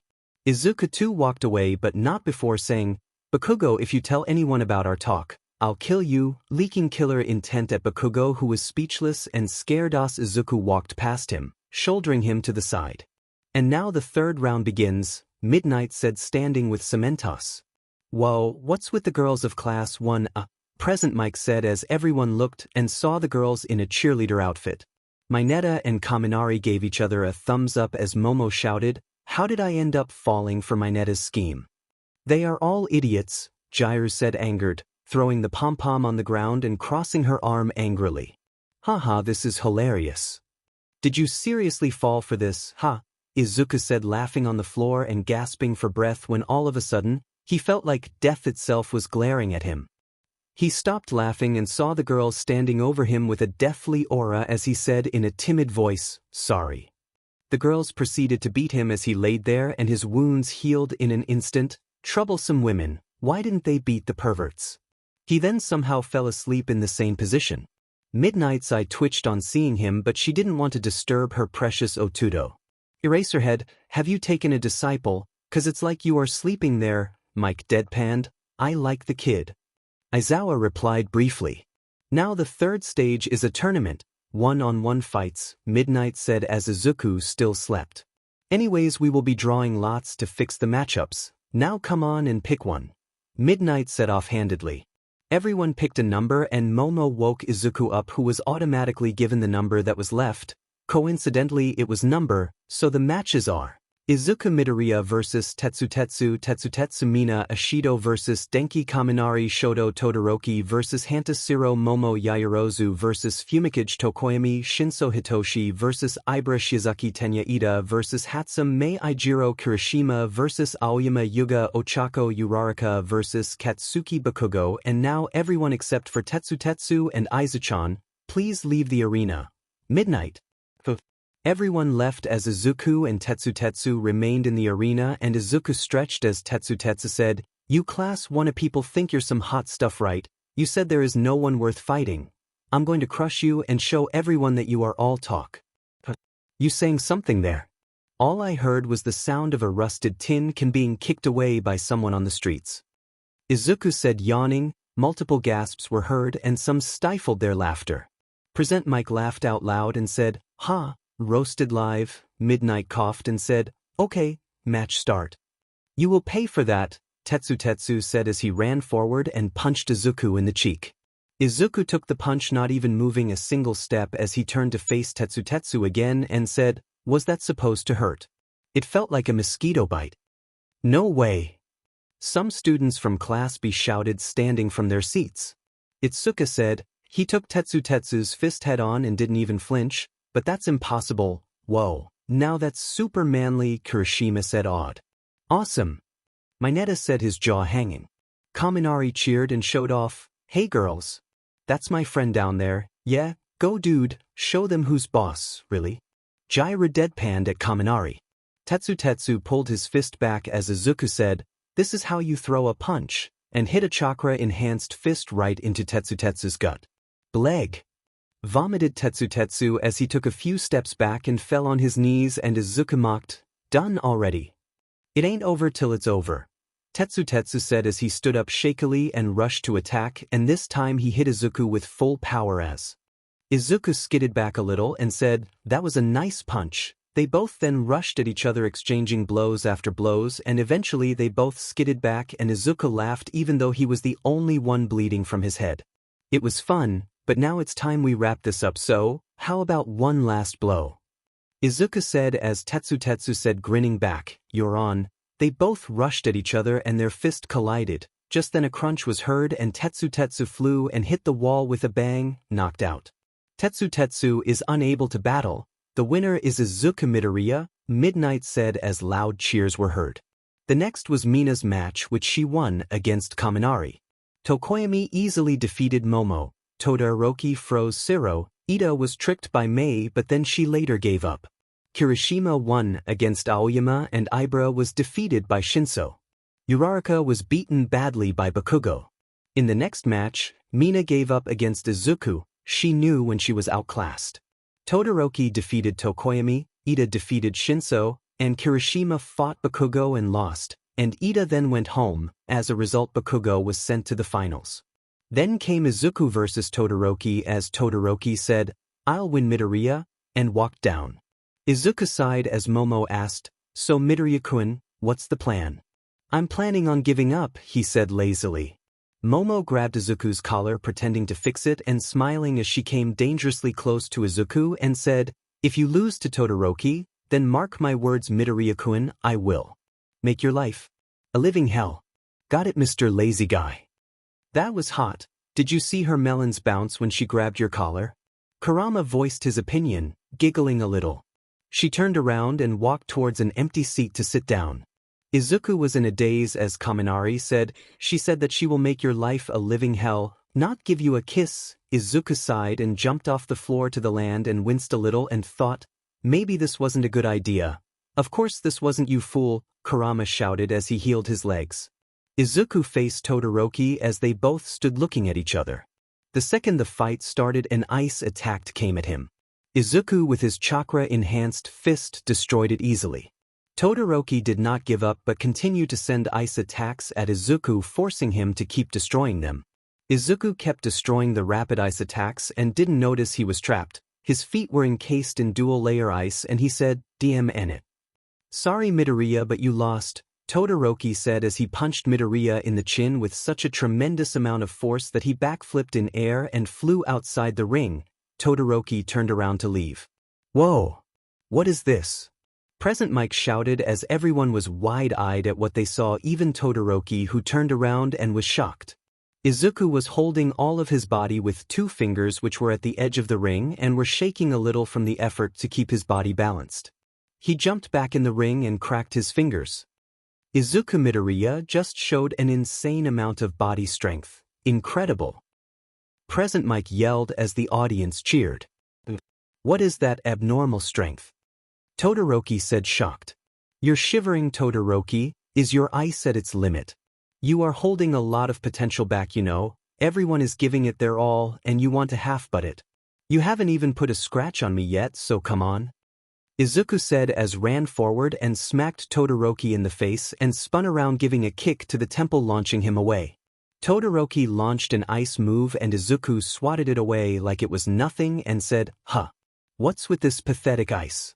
Is this all? Come on, Todoroki, give me your all. Use the demon fire, my father dash," Todoroki was about to say when Izuku cut him off. "It's yours. Why don't you understand that it is your quirk? Your fire." Todoroki then had a flashback of his mother and her words came to him, "And you can be who you want to be." In an instant flames exploded from Todoroki and everyone then understood what Izuku was trying to do. "Even though you wanted to win, you still helped me.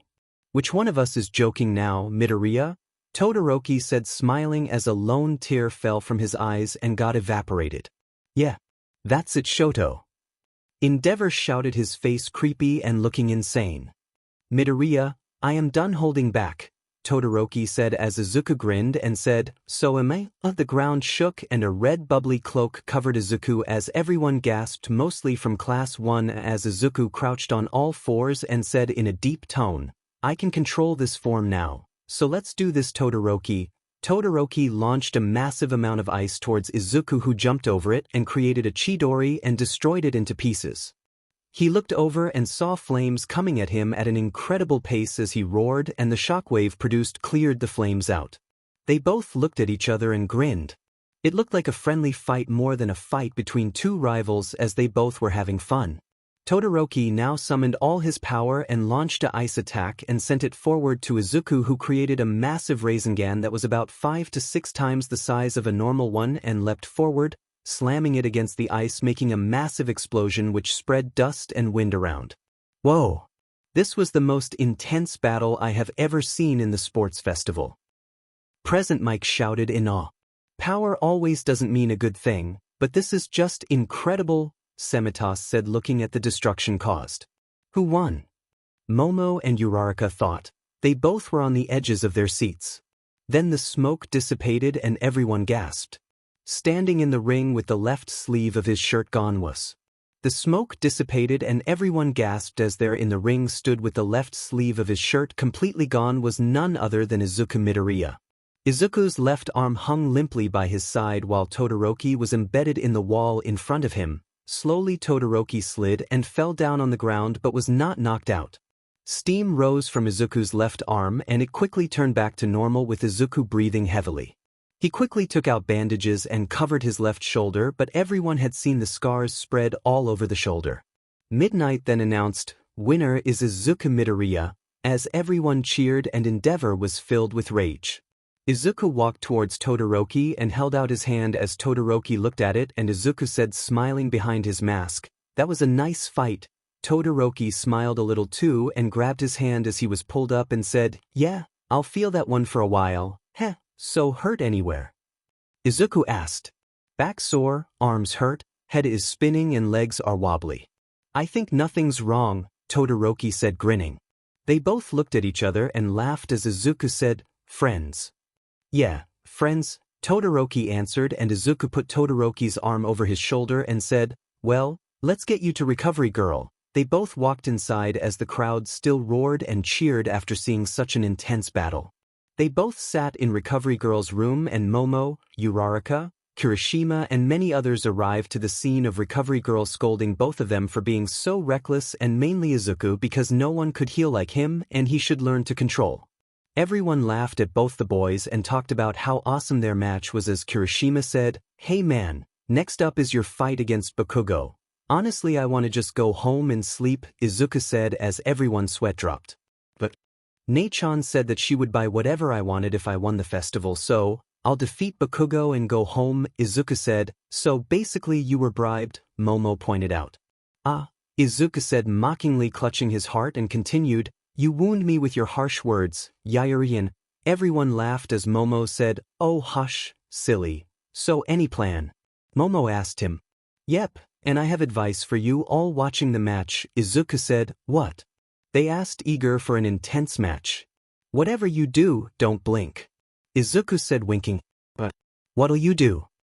Mina asked, her curiosity level rising. Till it hit max, you'll see, 𝐒𝐮𝐭𝐡𝐨𝐫 said as he was called for his match, and he got up and said, hey Todoroki, we should hang out sometime. Kirishima, Tokoyami, you can come too. We dudes gotta stick together. Those girls already made groups. Totally for it, dude, Kirishima said, nodding to his friend. Agreed, Tokoyami and Todoroki said. He walked out and reached the arena as he yawned and said, 𝐻𝐮, you better keep your promise. Yes, I remember it, she said, and started the match. 𝐒𝐭𝐽 instantly rushed forward using his explosions as a boost and kneed Izuku only for Izuku to dodge, but 𝐒𝐭𝐽 had expected this and smirked and grabbed Izuku and slammed him down on the floor and jumped back. Izuku got back up like it didn't even hurt. What is this boy made of?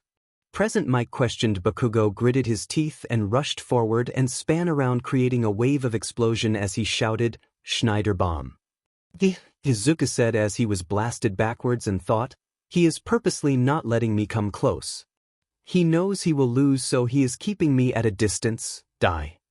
𝐒𝐭𝐽 shouted as he held his hand out and said, howitzer impact. Izuku jumped upwards, dodging the blow completely, and quickly used the opportunity to kick 𝐒𝐭𝐽 in the gut and threw him backwards, and 𝐒𝐭𝐽 used his explosion to stop himself from falling out. This has gone on long enough, Izuku thought, his hand inside his pocket. Izuku then pulled out a tri-pronged kunai which was wrapped in bandages and uncovered it, throwing the bandages away. Momo and the others looked at the kunai in awe. It was really shiny and had some paper strapped on the hilt, with some kanji written on it. 𝐒𝐭𝐽 said, whatever you're planning, I won't let you. He rushed forward and Izuku threw the kunai in air and created a 𝐻𝐼RIAN as he too ran forward. Just when the kunai was directly above 𝐒𝐭𝐽, Izuku vanished in a flash of green and appeared above 𝐒𝐭𝐽 again with the same flash. 𝐒𝐭𝐽, who had no time to react as a 𝐻𝐼RIAN was drilled into his back and 𝐒𝐭𝐽 slammed into the ground face first and out cold.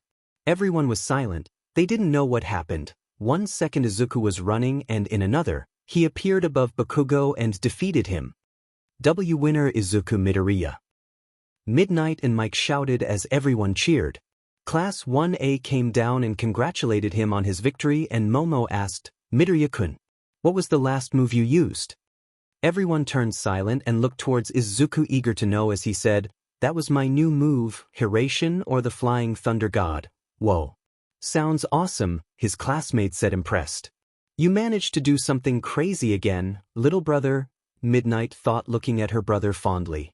Totally a problem child, Aizawa thought, thinking about Izuku's Hiraishin. I created it thinking of the events of USJ, there was no escape, and help arrived late. So I made this move for quick travel. Right now I only have one, but I'll create more of these kunais. Wherever this kunai is, I can instantly teleport there, Izuku explained, twirling the kunai in his finger. Incredible, how did you create it? Mina asked, thinking if she could somehow experiment something too. Memorized 15 science books, mainly physics, and experimented to create this move, and a little help from Kurama. No more details will be given now, because it's my secret, Izuku said as everyone booed. Even this has study in it, come on, Kaminari whined. So, is there a limit to your teleportation? Momo asked, thinking of the details. Yes, for now, I have not instred it, so I can only use it on myself and about 10 times at most, Izuku said, looking at her. I see, Momo said, thinking deeply. Can I see the kunai, please? Momo asked as Izuku handed it to her and said, be careful, it's very sharp. Now for the award ceremony, the medals will be awarded by. Midnight trailed off as All Might landed, shouting, it is I, All Might. Excellent job everyone, and congratulations Todoroki, my boy, for second place. You did good by overcoming your problems. In the future you will be stronger, All Might said as patted his back and gave him a medal. He then turned towards 𝐒𝐭𝐽 and said, Bakugo my boy, you also did very well. You held your own against young Izuku very well despite him being stronger than you. If you train more and realize your potential you can rise even higher. He gave Bakugo a pat and also gave him a medal.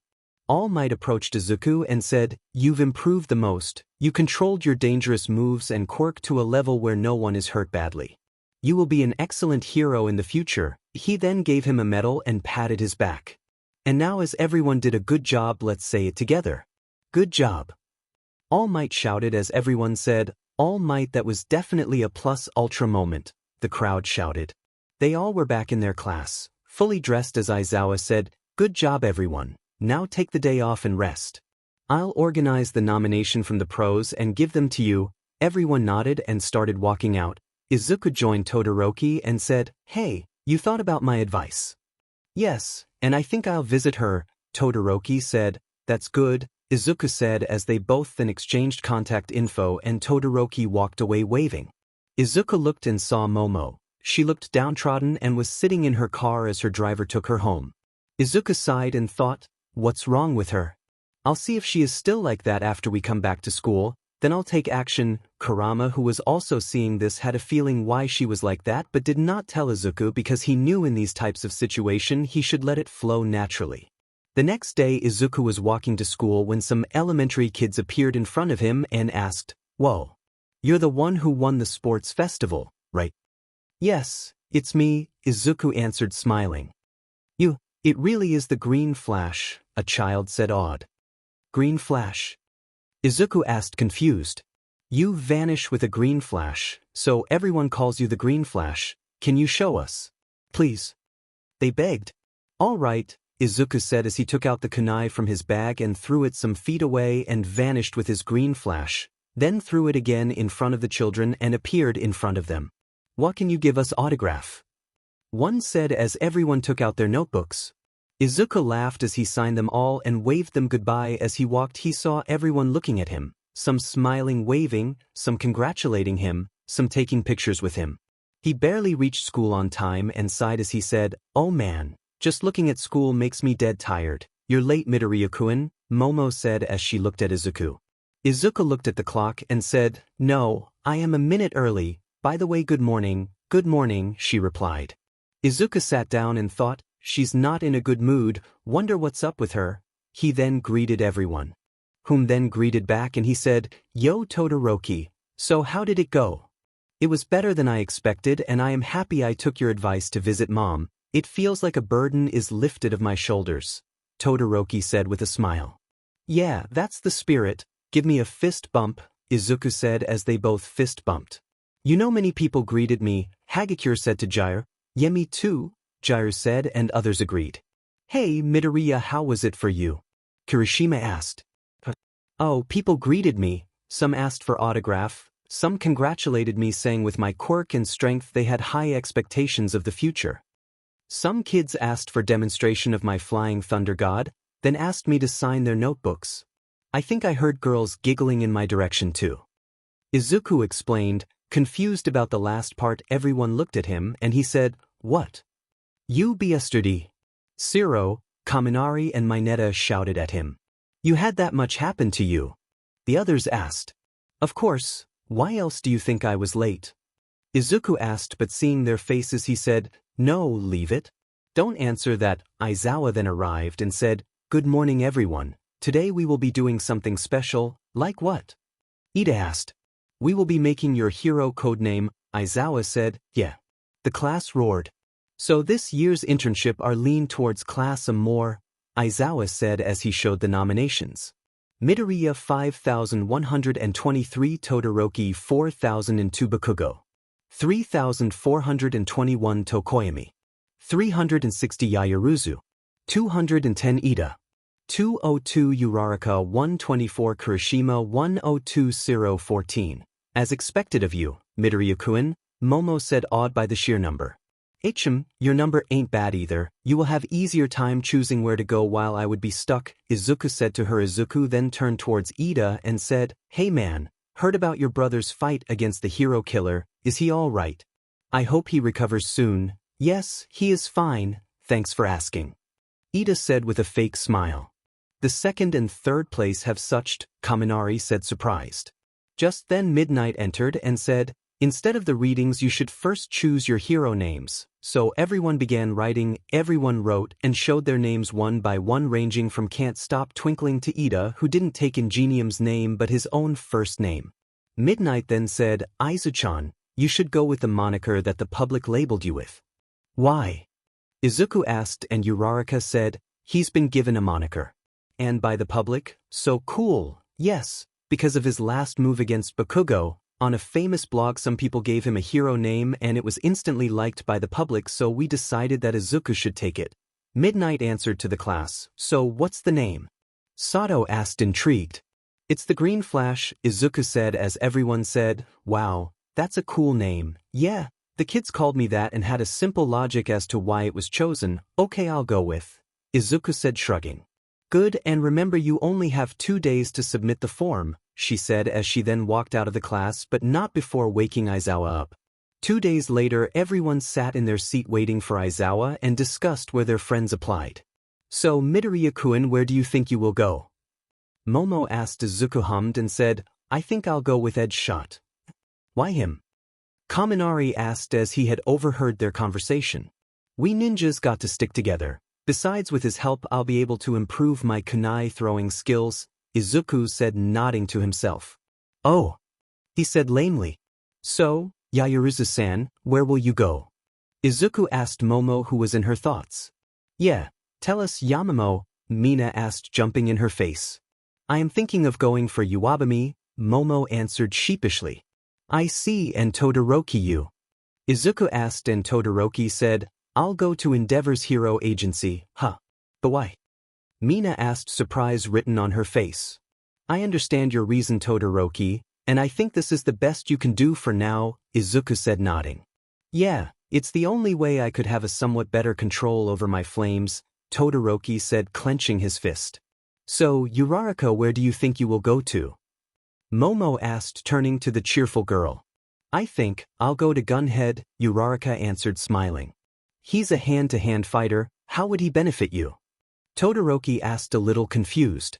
My hand-to-hand is pretty weak, so I want to go there and improve that area, she replied, her hand behind her head.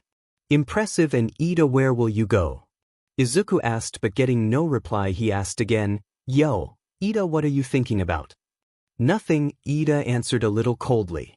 Izuku rose a brow and looked at Ida, who was leaving, and glanced at Todoroki, who nodded. Everyone arrived at the station to leave for the agencies they had chosen. Aizawa arrived with them and gave them their hero costumes. Before boarding the train, Aizawa said, be sure to mind your manners and don't cause any problem. Directly looking at Izuku, who said, hey, don't look at me while saying that, I mind my manners and certainly don't cause any type of problem. Everyone laughed at him as he scoffed and mumbled, idiots. Izuku stood outside 𝐻𝗧𝗏's agency and entered inside. Entering, he met with the secretary and told her that he was here for the internship. She had told him to wait for a minute as she went inside, and after a moment came back and said, Midoriya-san, sir is waiting for you, please enter. Izuku nodded and thanked her as he entered and saw 𝐻𝗧𝗏 standing by the window. Hello, Midoriya Izuku. I was waiting for you. I am 𝐻𝗧𝗏, as you know. Please come sit down. 𝐻𝗧𝗏, a slim, muscular man, had gray hair shaped into 3 sharp points that covered the left side of his face and wore a mask similar to Izuku's, but it was dark blue with a gold outline. Izuku bowed and said, thank you for accepting my internship request. And then proceeded to sit. 𝐻𝗧𝗏 laughed a little and said, it was nothing, but I am definitely curious as to why you chose this agency out of all the ones you could go to. Well, you are a ninja hero and I like ninjas. Also, my special move uses kunai, a ninja tool, and I don't know how to effectively use it. I hope to use multiple at a time, and I want to be quick and efficient like a ninja too, and only you can help with this.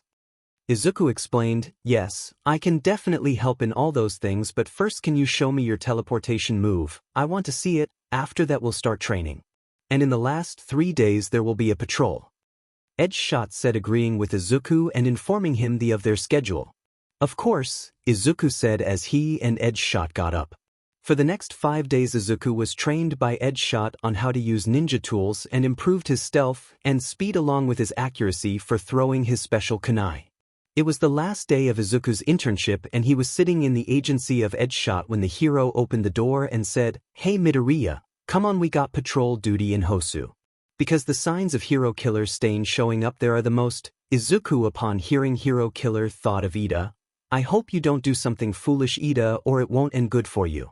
Kurama added his thoughts saying, "I have a feeling that we'll face that hero killer." "Me too, Kurama, me too," Izuku replied sighing. "All right, let's go," Izuku said to 𝗏𝗏𝗏, getting up as he was already in his hero costume. Izuku and 𝗏𝗏𝗏 were in the train and Izuku said, "I don't know why, but I have a feeling the hero killer will be there." "Me too, kid, just hope it's wrong," 𝗏𝗏𝗏 said grimly. Just then there was an explosion and the train stopped as a giant 𝗏𝗏 entered inside and Izuku said, "𝗏𝗏. What are they doing here? You know these things?" 𝗏𝗏𝗏 asked, looking at Izuku in surprise. "Yes, one of these 𝗏𝗏s was there at the USJ when villains attacked," Izuku said as both the ninjas took a fighting stance. "Midoriya, evacuate the civilians and let me fight for now. After evacuation come for backup," 𝗏𝗏𝗏 said as Izuku nodded and began evacuating the people. 𝗏𝗏𝗏 looked around and saw that many people would be injured if he were to fight here, so he kicked the 𝗏𝗏 outside the train and jumped along. 𝗏𝗏𝗏. Izuku shouted as he heard, "I'm okay, Midoriya, go and help others." Meanwhile, Ida knew that hero killer must be in the town, so he ran in the alleys ignoring his superior's orders and went to avenge his brother who had suffered defeat by the hands of Stain. Ida found Stain about to kill the hero native when he intercepted and was about to attack when he was countered and thrown away as Stain said, "A child wearing a suit. This ain't a place for kids, go away. I came looking for you and now that I found you, I'll beat you," Ida said, glaring at Stain. You have those avenging eyes. You are not worthy of wearing the hero suit because you chose to come here for your own selfish reasons, so for that you must die," Stain said darkly. "Listen, you criminal, the name of the hero who will beat you." "Ingenium," Ida said, glaring at Stain. Meanwhile, Izuku ran in the streets of Hosu and found two 𝗏𝗏s along with two heroes, Manuel and some other girl. He then said, "Allow me to handle this," as Manuel turned around and said, "No way, kid. These are dangerous things, you should not get involved." "No. I am the best for defeating them, my quirk will allow me to easily defeat them," Izuku said confidently. Manuel looked shocked and then said, "Okay kid, try, but if something happens we will interfere." Izuku nodded and took out his kunai and said, "All right." He threw the kunai and vein shed in a flash of green and appeared above the muscular 𝗏𝗏 and forming a big 𝗬𝗏𝗏 he said, "Giant 𝗬𝗏𝗏," and slammed it on the 𝗏𝗏 who screeched and was buried below the ground. The other 𝗏𝗏 flew away seeing his partner go down. Izuku returned to the other heroes and Manuel said, "That was incredible kid. Thanks, but can you tell me where Ida is? He came to work for your agency, didn't he?" Izuku fished for the location of Ida. Manuel nodded grimly and said, "That boy ran away and I dread that he came in contact with the hero killer. That stupid idiot." Izuku cursed as he ran away, ignoring the hero's call. He was running when he received a text from Todoroki and grinned as he saw that Todoroki reached Ida and contacted him by sending his location. "That bastard actually reached there before me," Izuku said, grinning. He began to run even faster while Todoroki had saved Ida, who was downed from having a sword pierce his heart by an inch, as he said, "Sorry I'm late, Ida." "Todoroki, why are you here?" Ida asked, shocked. "I was in Hosu with my father when I saw the attack and came knowing you would go to fight Stain," Todoroki answered honestly. "You knew?" Ida asked, his eyes wide in surprise and voice cracking a little. "Not just me but everyone. For now let me handle this," Todoroki answered as he used his ice to attack. "Todoroki, do not get cut," Ida yelled, warning him. "Got it," he answered and used flames and ice to keep the hero killer at bay, but the hero killer used incredible maneuver to dodge and got a little nick on Todoroki which paralyzed him as Todoroki fell and said, "SHT. He got a nick. You are a good kid. I didn't think 𝗏𝗏𝗏 would have a good heart, so I'll leave you but I'll kill the other two," Stain said, walking towards Ida when suddenly a blue orb was slammed in his chest and he flew back, hitting the wall as he spat out BLD and fell. "Thanks for sending the location, Todoroki. I was able to arrive early because of it," Izuku said, standing where the hero killer was, his eyes red with black slits, and was breathing. I had to run from the other end of the city to reach here, but don't worry now that I am here, I'll save you all, 𝐒𝐮𝐭𝐡𝐨𝐫 said looking determined, his eyes glowing with power. It's one after the other today. 𝐮𝐿 said irritated. Thank God you came Midoriya, Todoroki said in relief. Me Midoriya. Iida said and then asked angry, "Why are you here? This doesn't concern you all." Shut up. 𝐒𝐮𝐭𝐡𝐨𝐫 shouted and Iida was silent as an insane amount of bloodlust was felt by everyone and 𝐒𝐮𝐭𝐡𝐨 turned towards Iida and said, "Shut up you fool. Right now you're just a stupid, selfish, arrogant, and idiotic shell of the Iida I used to know." His glare turned harsh as he criticized, "You foolishly endangered your life coming to fight 𝐮𝐿. For what? Defeating him, don't make me laugh, can you hear yourself? You, someone who doesn't have even a single bit of experience fighting villains, will defeat a professional killer like him, utter bullshit." Iida was brought to tears as 𝐒𝐮𝐭𝐡𝐨 continued, "Heroics doesn't mean that you use your quirk for your own selfish means, that's vigilantism and the answer for as to why I am here. Is because butting one's nose in where the situation doesn't concern you is one of the principal qualities of a hero." That's a nice line, kid. You show more potential than most I have met. You are someone worthy, someone I approve that can be a hero. And that BLD lust, you must have suffered something truly traumatizing to have a BLD lust like that, isn't that right? 𝐮𝐿 said as 𝐒𝐮𝐭𝐡𝐨𝐫 flinched but didn't reply. He then rushed forward and said, "But let's see if you have the strength to back it up." 𝐒𝐮𝐭𝐡𝐨𝐫 dodged the slash from the sword and put his hand on the floor as he kicked upwards.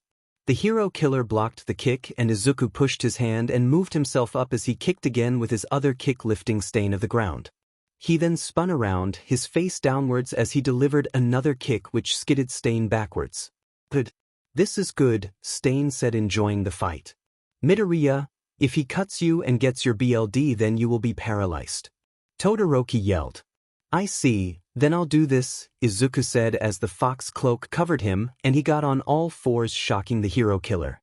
They both rushed at each other. 𝐒𝐮𝐭𝐡𝐨𝐫 took out his kunai and parried the sword. Clangs were heard as kunai and the sword hit each other.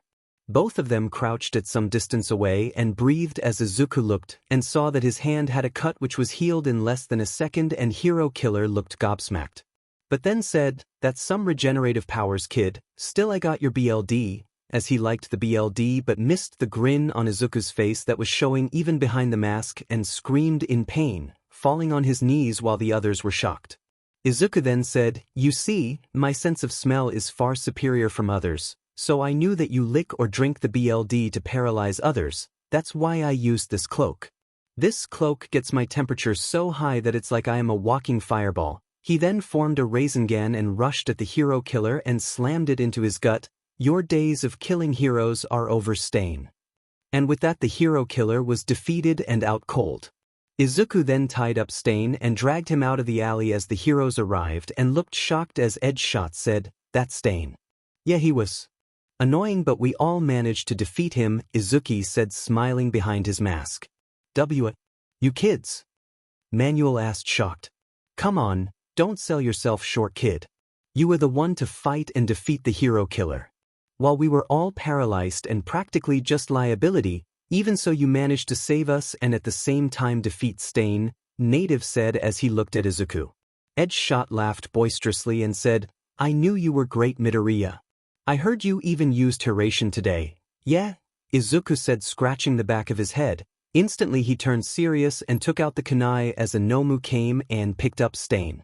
"He's got 𝐮𝐿. They are taking him," Endeavor shouted as he tried to use his flame. 𝐒𝐮𝐭𝐡𝐨𝐫 shouted, "Not for long," as he vanished and appeared over the Nomu and they heard the sound of 1,000 bird chirping. 𝐒𝐮𝐭𝐡𝐨𝐫 jabbed straight into the Nomu's wing as he said, "Chidori." With that the Nomu fell along with them as 𝐒𝐮𝐭𝐡𝐨𝐫 stood up and pulled the kunai and cleaned it with 𝐮𝐿's clothes. "Incredible. This kid is something else," said Manuel. Endeavor growled seeing 𝐒𝐮𝐭𝐡𝐨𝐫 standing with the tied-up 𝐮𝐿 as 𝐮𝐿 woke up and said, "You're great, kid. You'll go far, I know it. You are worthy, someone who is approved by me. You will become the pillar who will take All Might's place, the Green Flash." And with that the hero killer's killing spree ended as he was arrested with 𝐒𝐮𝐭𝐡𝐨𝐫 and the others in a hospital for their wounds, well mostly for others as 𝐒𝐮𝐭𝐡𝐴𝐫 was not even injured. The next day, They woke up as Izuku sat with them when 𝗏𝗧𝗏 arrived with the police chief of Hosu and said, "So you're all up already?" "Yes, I was not even injured in the first place, but even so they checked," Izuku said, bored. "So you are the child who stopped the hero killer," the chief said as he looked at Izuku, who nodded, and the police chief said, "The hero killer suffers from some internal injuries, a burned tongue and some broken bones, excluding the bruises." Everyone's eye widened and he continued, "He is undergoing treatment for that. Judging by the injuries and set of rules that are set down by the government, you all are to face punishment for what you did, especially you who defeated 𝗧𝗍𝗏." Todoroki got mad and stood up, the heat spreading in the room as he said, "So what you are saying is that I should have let the hero killer kill Native and Ida and Midoriya should have let us all die and watch. What kind of thing rules are that?" "Calm down, Todoroki," Izuku said as he put a hand on Todoroki's shoulder and said, "How about this? You exclude them from the punishment, and I'll take the blame alone and say that I was the one to fight 𝗧𝗍𝗏." "What?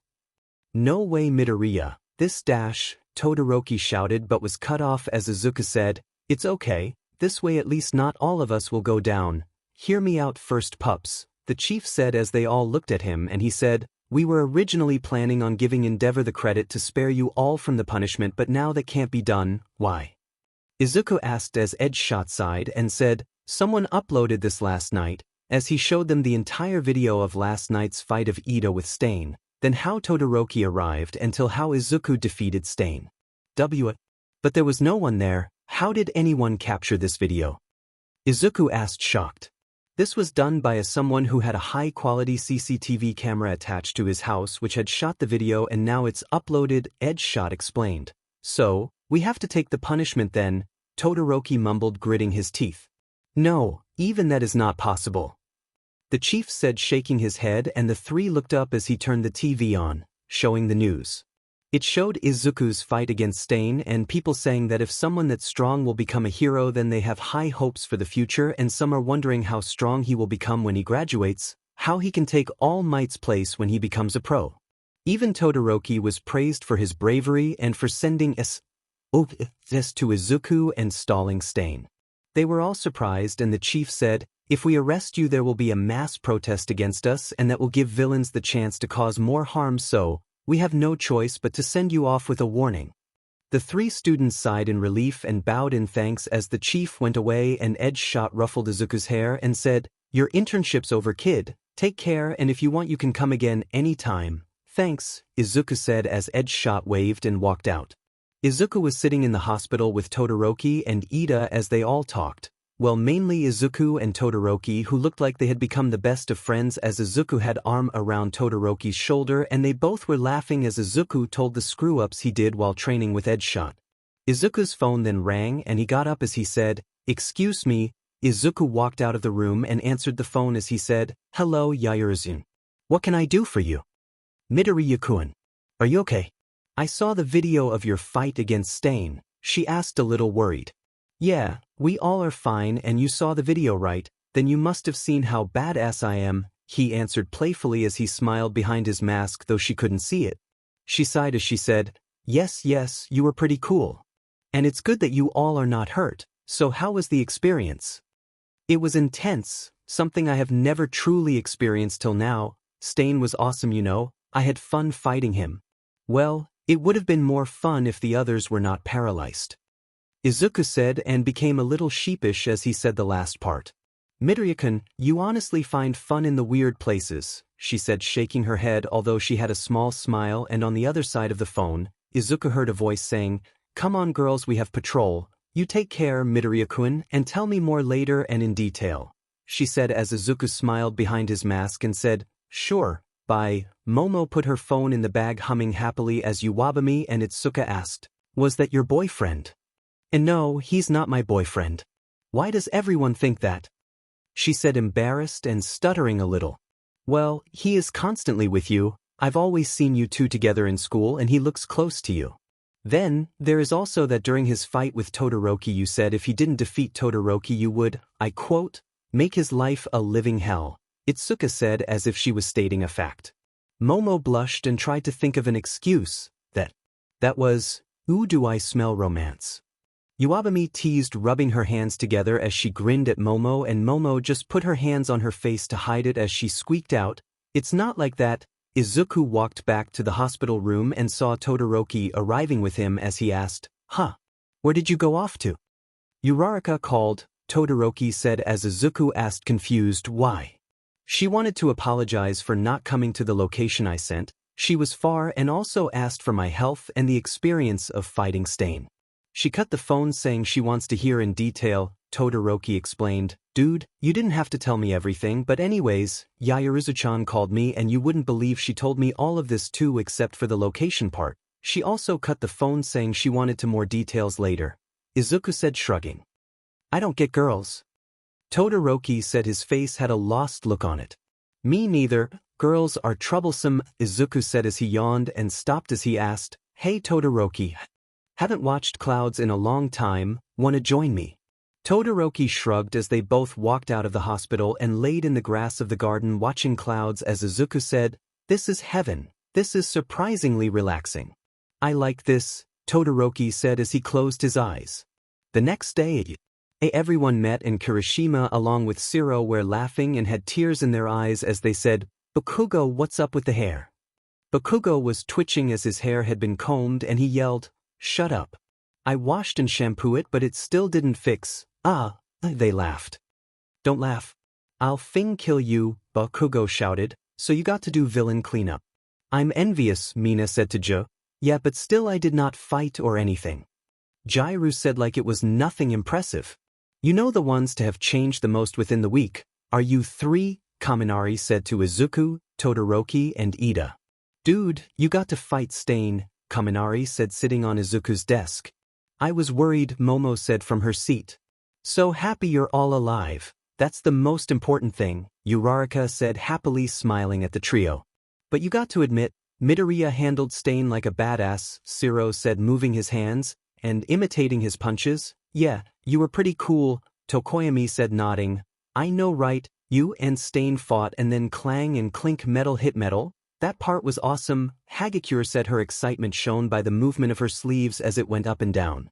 "No way. The part where the unexpected Rasengan hit Stain was the coolest one," Kaminari said as he shook his head at Hagakure. Now everyone, class is starting, get your seats." Ida shouted as he instructed everyone to sit. Tokoyami mumbled but everyone heard him, "So noisy." All Might class started and everyone in their hero costume stood with him as he said, "Today we will be doing rescue training." "Rescue training? Shouldn't that be done at the—" Ida asked, raising his hand.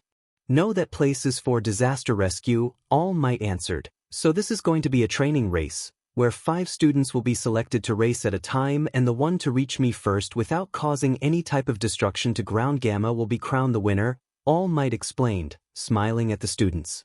Everyone got ready as All Might said, "The starting group is young Midoriya, Ida, Siro, Ashido and Ojiro, get ready to start." The 5 chosen took position, ready to run. Everyone with good maneuverability is there, but Izuku's at a slight disadvantage. His fox cloak makes his temperature very hot and if he touches those pipes, they'll melt and he'll fall. Todoroki brought his thoughts out. "I think Siro will be first," Kirishima said, betting with Kaminari. "Ojiro's there too," Kaminari said, betting on Ojiro. "I think Ashido is going to win, she is quite athletic," Mineta said with a little drool down his chin. "He has that wound but I still think it'll be Ida," Uraraka guessed as Azui nodded, agreeing with her. "Midoriya-kun will win," Momo said with a bright smile. "He's the least possible to win here. Sure, he's insanely strong but here, nah, no way," Jairu said without a doubt in her voice. "No, he'll win. Just watch," Momo answered as she crossed her arms under her bust. "You got an awful lot of faith in him, Yammo," Jairu said, raising a brow at Momo. "Whwa? No, it's nothing of that sort. It's just I know his moves the best," she said, looking at her best female friend. "Well, you got us there," Jairu said, accepting that no one knew his moves better than her. "Start!" All Might shouted as everyone ran. Siro used his tapes to fly as he said, "This place is perfect for me." Izuku took a deep breath and said, "Hiracian level 1 multi-SW. He then threw the 𝐒𝐮𝐭𝐡𝐨𝐫 and vanished in a flash of green and appeared where the 𝐾𝐮𝐭𝐡𝐨 was instantly picking and throwing it. He vanished, and repeated the process. Flashes of green filled the screen as Kurama advised, focus on the 𝐾𝐮𝐭𝐡𝐨, your destination 𝐒𝐮𝐭𝐡𝐴. Use what 𝗧𝗜𝗍𝗘 taught you. 𝗧𝗜𝗍𝗘 arrived in front of All Might and said, I win. As 𝗧𝗏 arrived about 50 seconds after him looking shocked. All Might and the class was shocked too as they instantly swarmed him and asked, what the hell was that? 𝗧𝗏𝗘 breathed hard and fell on one knee as Todoroki asked, giving a hand to 𝗧𝗏𝗘, you okay? Yeah, I am fine, this move takes a lot out of me, thanks, he replied, catching his breath and accepting the hand and standing up as Todoroki nodded and stood back. Oh, come on Midoriya, tell us what that move was. Kaminari asked, curious. That was 𝐒𝐻 level 1, multi-SWH. With this I can SWH multiple locations. By only focusing on where the 𝐾𝐮𝐭𝐡𝐴 is, I appear there and vanish again, 𝗧𝗏𝗘 explained to the audience that gathered round him. Oh, that's incredible. They yelled amazed. So are there more stages of 𝐒𝐻? Momo asked, narrowing her eyes at 𝗧𝗏𝗘. Yeah, 𝗧𝗏𝗃 helped me develop till level 2, and they both put a huge strain on me. Using both one after another or even together causes me to lose consciousness, 𝗧𝗏𝗘 said, taking a deep breath.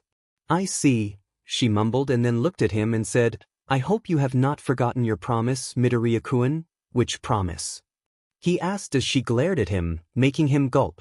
Though Kurama came to his aid as he reminded, you idiot, did you forget? She made you promise that you would let her use the Rasengan again sometime. 𝗧𝗏𝗘 remembered as he said sheepishly, oh right, the Rasengan, yeah, sure, whenever you want. He chuckled nervously at the end.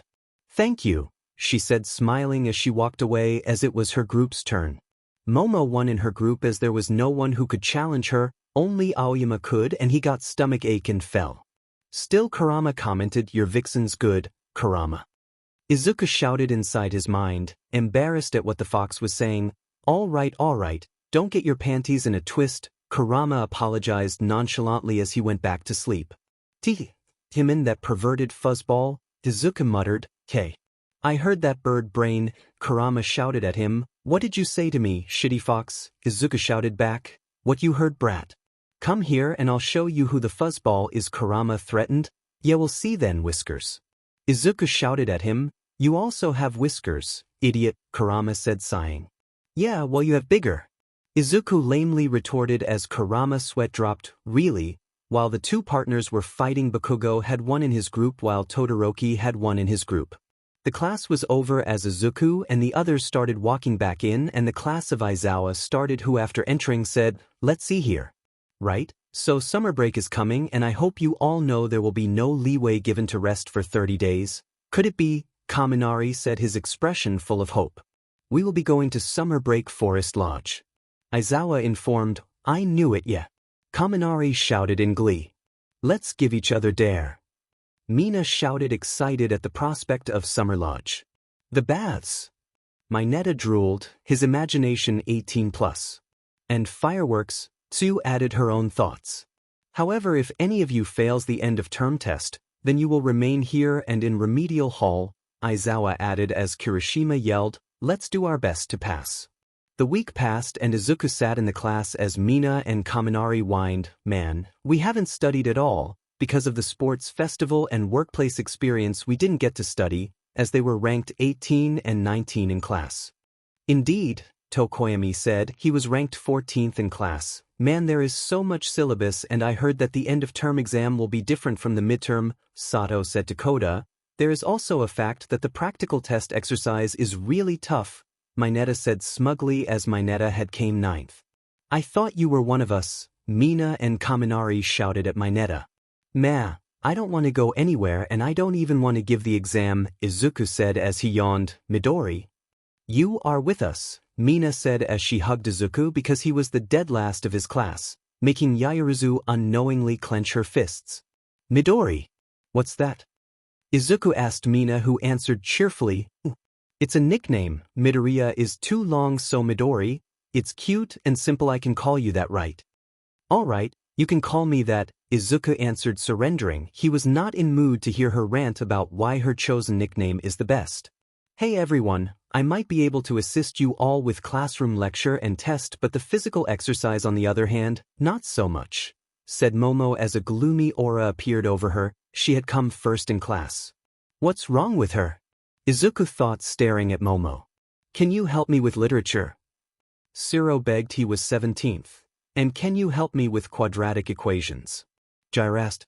Me too, Ojiro said as Momo blushed a little and put her hands over her mouth as she stood up, smiling and glowing as she said, absolutely. In that case I must tell mother and have her open up the hall. What type of tea are you all partial to? Of course you can trust me to help you study too. Whoa, everyone thought. That was cute. Izuku commented as Momo instantly blushed and said, yeah. Tea, thank you. So straightforward. Everyone thought, awed at Izuku. Listen, half and half, and you fox be. In the end of the next term, by our grades we'll decide who the better man is. Then I'll crush you with the gap between us, Bakugo shouted as he walked out of the class. What the hell was that? Izuku asked Todoroki, who shrugged. For the next week, everyone studied hard. Izuku studied with Momo at her house and did training at his own house and slept like a log. Then the exam day came and everyone was happy with how they have done, and Izuku came to Momo and said, thank you Yaoyorozu-chan. With your help I was able to do everything. Chan, she asked, blushing a little. Yeah, Mina asked me to say that to you. She said that if you are my good friend you wouldn't mind. Izuku told her, clueless as to why she was blushing like that. Oh okay, she answered and thought, Mina, I'll get you for this. So are you all ready for the test exercise? Aizawa asked as he and the other teacher stood there. This exam will be a team exam that will be done by you all. Obviously you can fail this too. So if you want to go to the forest lodge we better see some good results. 𝗍𝐻 the principal said. Why so many teachers? Gyro asked, feeling a little lost. She didn't understand what the need of bringing so much people was. I think that you all here means that the teams formed will have to fight each one of you. Izuku deduced as everyone looked at him shocked. I'm surprised, you are quite sharp. Midoriya-kun is being the dead last all in act. 𝗍𝐻 mused, you can think whatever you want to, Izuku coolly replied. How did you figure that out? Gyro asked, gawking at her dead last classmate. Easy, our class has 20 students. When the pairs formation was mentioned I instantly half the class. Means that 10 pairs against 10 teacher. 8 are present here and the 9th I am guessing is the principal himself, and obviously the last one will be All Might, Izuku said, which shocked his class to silence. Smart Izuku was unexpected. Correct again, Midoriya-kun. I am seriously beginning to doubt that your position of dead last in class. 𝗍𝐻 said, grinning at Izuku creepily. Again I'll say, think whatever you want to, Izuku replied as he and 𝗍𝐻 stared at each other until 𝗍𝐻 smiled and said, quite tough aren't you, Midoriya-kun? I guess you haven't changed. Guess I can say the same to you, 𝗍𝐻-san, Izuku said as they both laughed and everyone of 1A looked at the two of them confused. Can you all explain what's happening? 𝗬𝐻 asked, putting her index finger to her chin. Cute? A certain darkness-loving person thought as he watched her. Aizu-chan and Principal 𝗍𝐻 have been, you can say, friends I guess. Since they met, they just acted like that in front of you all, Midnight explained to the students. Anyways, so Midoriya-kun is correct about everything, so let's tell the pairs, 𝗍𝐻 said, clapping his hands to get everyone's attention. He then gave the list to Aizawa, who began. The first pair, Todoroki and Bakugo versus me. The second pair, Gyro and Kuda versus Present Mike. The third pair is Azui and Tokoyami versus Ectoplasm. Fourth pair, Aoyama and Uraraka versus 13. Fifth pair, Sato and Kirishima versus Cementos. Sixth pair, Mineta and 𝗍𝗓 versus Midnight. The seventh pair is Ishido and Kaminari versus the principal. Eighth pair, Hagakure and Shoji versus Snipe. Ninth pair, Ojiro and Ida versus Power Loader. Lastly, Midoriya and Yair versus All Might. The ground shook as All Might landed and said, I am here. Now show me Wonder Duo what you can do. Yay for us, Izuku sarcastically said as he and Momo took a step back. Stages for you all have been set. The general outline of the test will be explained by the teacher you are battling and you will be transported by the school bus, Aizawa informed the students. Izuku and Momo traveled in the bus talking with each other as All Might asked, wanna play a game or something to pass the time? Nah, we are fine, Izuku said and resumed talking to Momo about whose quirk in their class can be categorized as cool. I say Tokoyami's and Shudo's quirk can be called cool, Izuku said. No. I say Hagakure and Kaminari's quirk can be considered cool, Momo countered. No way, but if you think about it, my quirk is the coolest and most badass, Izuku said, nodding. Kurama nodded along as he said, hell yeah. I am the best, no one can match the almighty QB. I guess yours is slightly cool, but mine is more cooler, Momo said, crossing her arms. She was confident about this exam as Izuku had given her a pep talk after her loss in the festival. We are here, All Might said as they both got of the bus and looked at the city. Now we will have fun, heroes, All Might said in an evil voice with a wicked smile on his face.